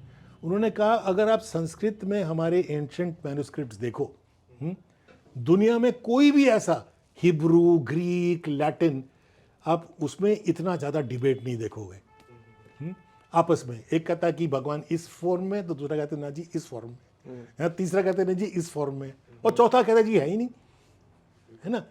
एंशंट पीरियड से ऋग्वेदा का जो ओरिजिनल हिम है उसमें भी यही नोशन है, maybe there is God and maybe there is not, है ना। सो दिस ये जो तर्क का एक ट्रेडिशन था, नेहरू जी डिस्कस करते हैं कि बनारस में कैसे पहले क्लासेज जो पढ़ाने का तरीका था कि आओ चलो बैठते हैं, क्या करने बैठ रहे हैं, तर्क करने बैठ रहे हैं, आर्ग्यूमेंट करने बैठ रहे हैं। मेरे ग्रैंडफादर भी पंडित थे, मुझे शर्म आती है थोड़ी सी कहने में कि इसमें क्या शर्म है? शर्म ये भाई आप कहते हो कि ब्राह्मण है जी, मैं तो विश्वास नहीं करता, तो वो पंडित थे मेरे फादर के ग्रैंडफादर, और हमको ये बताया जाता कि वो क्या करते थे, वो गांव-गांव घूमते थे, कुलीन ब्राह्मण थे, गांव-गांव घूमते थे। मैंने कहा गांव-गांव घूम के क्या करते थे, तर्क करते थे, वहां जाके बैठना, जलसा करना और आर्ग्यूमेंट करना। तो ये जो ट्रेडिशन है इसको नेहरू जी ने अपनाया कि डेमोक्रेसी मीन्स ऑपोजिशन। जब अटल बिहारी वाजपेयी उनको बहुत बुरी तरह क्रिटिसाइज करते थे तो उनको प्रेज करते थे, देखो ये यंग आदमी जो है, उस वक्त Nehru was far superior, he could have put him in jail if he wanted. He said देखो ये यंग आदमी में हिम्मत है, ही आर्ग्यूज विद मी। 1942 का जब मूवमेंट था भारत छोड़ो आंदोलन, सबसे बड़ा मूवमेंट था, 10,000 लोग मारे गए थे उसमें। ये कहते हैं ना कि नॉन वायलेंट दे दी आज़ादी बिना खड़ग बिना धार, है वो खड़ग भी धार भी है, 10,000 लोग उसी मूवमेंट में मारे गए थे। 42 मूवमेंट, इतना बड़ा मूवमेंट। जब वो मूवमेंट शुरू होता है 9 अगस्त, 13 कम्युनिस्ट खड़े हो जाते हैं और कहते हैं कि जी नहीं, इस वक्त वर्ल्ड वार चल रहा है और हमें तो फासिज्म के खिलाफ लड़ना है, अंग्रेजों के साथ नहीं लड़ना। हम तो क्विट इंडिया को अपोज करते हैं। अगस्त क्रांति मैदान जो मुंबई में भरा हुआ, लाखों लोग भरे हुए वहाँ पे हैं और जोश से फुल। वहाँ पे 3 बंदे कह रहे हैं कि भाई ये तो नहीं होना चाहिए, मूवमेंट गलत है? गांधी जी क्या करते हैं, उठ के खड़े होते हैं, कहते हैं आई एडमायर दीज पीपल, कि ये जो अपना विश्वास है ये अपने विश्वास से हटते नहीं है और उसको ब्रेवली सामने रखते हैं। मैं सोचता हूँ कि अगर मैं भी अपनी ज़िंदगी में ऐसा ही टिका रहा हूँ, चाहे अकेला हूँ, अकेला चलो रे, इसलिए उनको बड़ा फेमस गाना था, चाहे मैं अकेला रह जाऊँ पर अपने विश्वास से नहीं हटूंगा। क्यों किया उन्होंने? प्रोटेक्ट किया उनको, नहीं तो लिंच हो जाते, है ना। ऑपोजिशन को प्रोटेक्ट करना इज डेमोक्रेसी, ऑपोजिशन से मुक्त होना इज फासिज्म। ये फर्क है। फासिज्म क्या करता है, ऑपोजिशन को मार देता है, और जहां देखता है कि भाई ऑपोजिशन का चांस है, कहाँ चांस होता है, ये चश्मे वालों पे। पढ़ने नहीं, मैं ये मजाक नहीं कर रहा हूँ। पॉल पॉट ने ये कहा कि भाई जो सारे चश्मा पहनने वाले सबको मार दो, मास ग्रेव्स में। चश्मा क्यों पहनते हैं, पढ़ते होंगे। ये आप चेक कर लेना, मैं ये हवाई बातें नहीं कर रहा हूँ। हिटलर ने क्या किया, जैसे हमारा जेएनयू है ना, जर्मनी में Frankfurt university used to be the most famous university, attack किया आइडेंटिकल, जैसे कि हम लोगों ने इन्होंने सीख के आए हैं कि हिटलर से जैसे हमारे ऊपर अटैक किया ना, स्टूडेंट्स को अगर पकड़ के जेल में डाल दो, फैकल्टी के पेंशन रोक दो, ये करो वो करो, जो हमारे यहाँ हो रहा है अभी। 250 केस किए हुए हैं हमारे स्टूडेंट्स और फैकल्टी ने हाई कोर्ट में इस सरकार के खिलाफ, ज़्यादातर जीत भी गए। परंतु ये हैरेसमेंट जो है, जिसके वजह से जर्मनी से लोग छोड़ के भाग गए। पीटर ड्रकर का नाम सुना होगा, मैनेजमेंट गुरु है बहुत बड़ा दुनिया। Peter Drucker was teaching there in Frankfurt, उनको भाग के अमेरिका चला जाना पड़ा। तो ये फासिज्म का यही तरीका होता है कि ऑपोजिशन को, सोचने वालों को, बुद्धिजीवियों को, परजीवी को, मतलब उनको खत्म कर दो, ठीक है ना। और जो है ना, मैंने नहीं कहा, किसने कहा है, ये आप कह रहे हो। हाँ बस ठीक है, हमें कहने की जरूरत क्या है। और डेमोक्रेट का रोल है एग्जैक्टली द ऑपोजिट, जिसके हम बेनिफिशियरी हैं। हमारे जो टीचर्स थे क्लास में वो कहते थे यार तुमने आज कुछ अपोज ही नहीं किया, मेरे को मजा ही नहीं आया पढ़ाने का, है ना। अपोज करो, क्रिटिक करो, क्वेश्चन करो, तभी तो एक देश आगे बढ़ेगा। अगर यूनिवर्सिटी में ही आप सोचना बंद कर दोगे तो क्या बचेगा? जेल में उठा के डाल दो उनको 4-4 साल बगैर बेल के, बगैर चार्जशीट के। उमर खलीद जेल में बैठा हुआ है 4 साल से, सिर्फ इसलिए क्यों मुसलमान है। उसी के साथ जो दूसरा बंदा था वो भी मेरा स्टूडेंट है, अनिर्बान भट्टाचार्य, ब्राह्मण भी है और हिंदू भी है, उसको तो बेल मिल गया। ये क्या, ये किस किस्म का डेमोक्रेसी है ये? हाँ सर, आपने वो रिलीजन वाली बात बताई कि आज के कॉन्टेक्स्ट में रिलीजन का क्या रोल है? आज, हाँ, बहुत अच्छा सवाल है आपका। देखो, इसी एक किस्म का एक लेफ्ट था, वो सोचते थे कि भाई कम्युनलिज्म जो है ना, सांप्रदायिकता इसलिए है क्योंकि रिलीजन है, तो रिलीजन को ही हटा दो तो फिर सांप्रदायिकता खत्म हो जाएगी। ये सोच बिल्कुल गलत है। हमको रिलीजन के अंदर से ही सांप्रदायिकता साथ लड़ना है। जो सचमुच विश्वास करने वाले थे रिलीजन में, जैसे महात्मा गांधी, जैसे मौलाना आज़ाद, स्कॉलर थे इस्लाम के, ये तो सब सेक्युलर थे ना। जिन्ना को तो कुरान भी नहीं पढ़ना आता था कि पकड़ना कैसे, ऐसे कि ऐसे। पोर्क सॉसेज खाते थे वो। हाँ, शादी भी करी तो पारसी से, है ना। सावरकर खुद कहते हैं कि मैं हिंदुइज्म में विश्वास नहीं करता, हिंदुत्व में, पॉलिटिकल हिंदुइज्म में विश्वास करता हूँ। तो पर वो बन गए हिंदुइज्म के लीडर। कम्युनलिज्म और रिलीजन में हमको डिफरेंस करना है, हिंदुइज्म और हिंदुत्व में फर्क बताना है। जो कि गांधी जी कहते थे जब उन्होंने कहा कि धर्म के बिना पॉलिटिक्स नहीं होनी चाहिए, there should be no politics. By dharma, he repeatedly said, by dharma I don't mean denomination religion, Christianity, Muslim, Islam. By dharma I mean morality. जिस तरह से इस शब्द का पहले इस्तेमाल होता था, ये मेरा धर्म है कि मैं अपने बच्चों का पालन करूंगा। हाँ, मोरालिटी, है ना, ये बच्चों का धर्म है, कहते हैं कि पिता का सेवा करना। तो वो धर्म का मतलब कोई रिलीजन क्या है? ये थोड़ी है कि ये तेरा हिंदुइज्म है कि तू अपने बाप की सेवा कर, एक है डिसिप्लिन, ना। एक वो। तो ये मीनिंग ऑफ डिस्टॉर्ट करके गांधी जी पे कहते हैं कि वो हिंदुइज्म को प्रमोट करते थे। गांधी जी कभी टेम्पल नहीं जाते थे, मालूम है आपको? He never went to a temple. अच्छा। He went outside the temple to get the Dalit entry into the temple, पर वो खुद टेम्पल में नहीं जाते थे। उनका टेम्पल तो people of the country, the poor. क्या कांग्रेस इस बात को समझ नहीं पा रही है आज के टाइम में? या समझने वाले आदमी नहीं है उनके पास? कुछ हैं, कुछ नहीं समझ रहे। ठीक कह रहे हो आप कि नहीं, देखो, कांग्रेस रिलीजन के खिलाफ तो नहीं आर्ग्यू करती, ये लेफ्ट का ही था। कांग्रेस ने कभी रिलीजन के खिलाफ नहीं लड़ाई करी है, थैंक गॉड।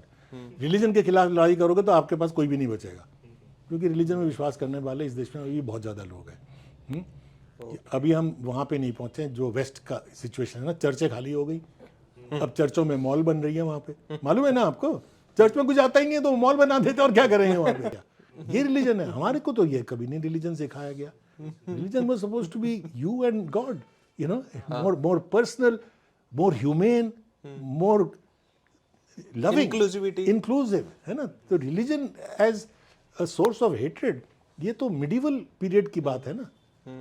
हम इसीलिए तो मैं कह रहा हूँ, हमको तो मध्यकाल की तरह धकेला जा रहा है। हम पूछो।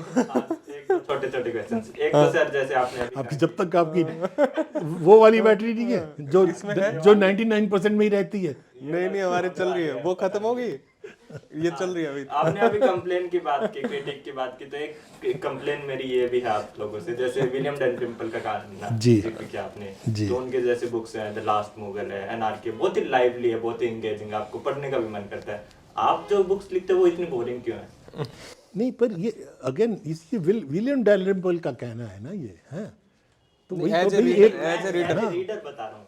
आपने मेरी कौन सी किताब पढ़ी है? नहीं, नॉट यू, मतलब जैसे जो हिस्टोरियन और हिस्टोरियंस होते हैं उनके जो जैसे किताब, नहीं, आपकी बोरिंग नहीं, आपकी किताब में फ्लो है। It is not true, it is not true, it is not true. You know, ये जो पॉपुलर हिस्ट्री लिखने की बात मैंने इसमें लिखा हुआ है, नेहरू कह रहे हैं 30s में कि हिस्ट्री वो लिखो जो कि आम आदमी और लेबर हाफ एजुकेटेड लेबरर भी समझ सके, फार्मर भी पढ़ हाँ, सके। ये अपने दोस्तों के लिए मत लिखो। और यही जो चीज़ है, ये हमारे बड़े से बड़े हिस्टोरियंस ने सबने इसको सीखा। रोमिला थापड़ भी लिखती है, कॉमन हिस्ट्री, उनकी सोमनाथ की किताब पढ़ के देखो आप।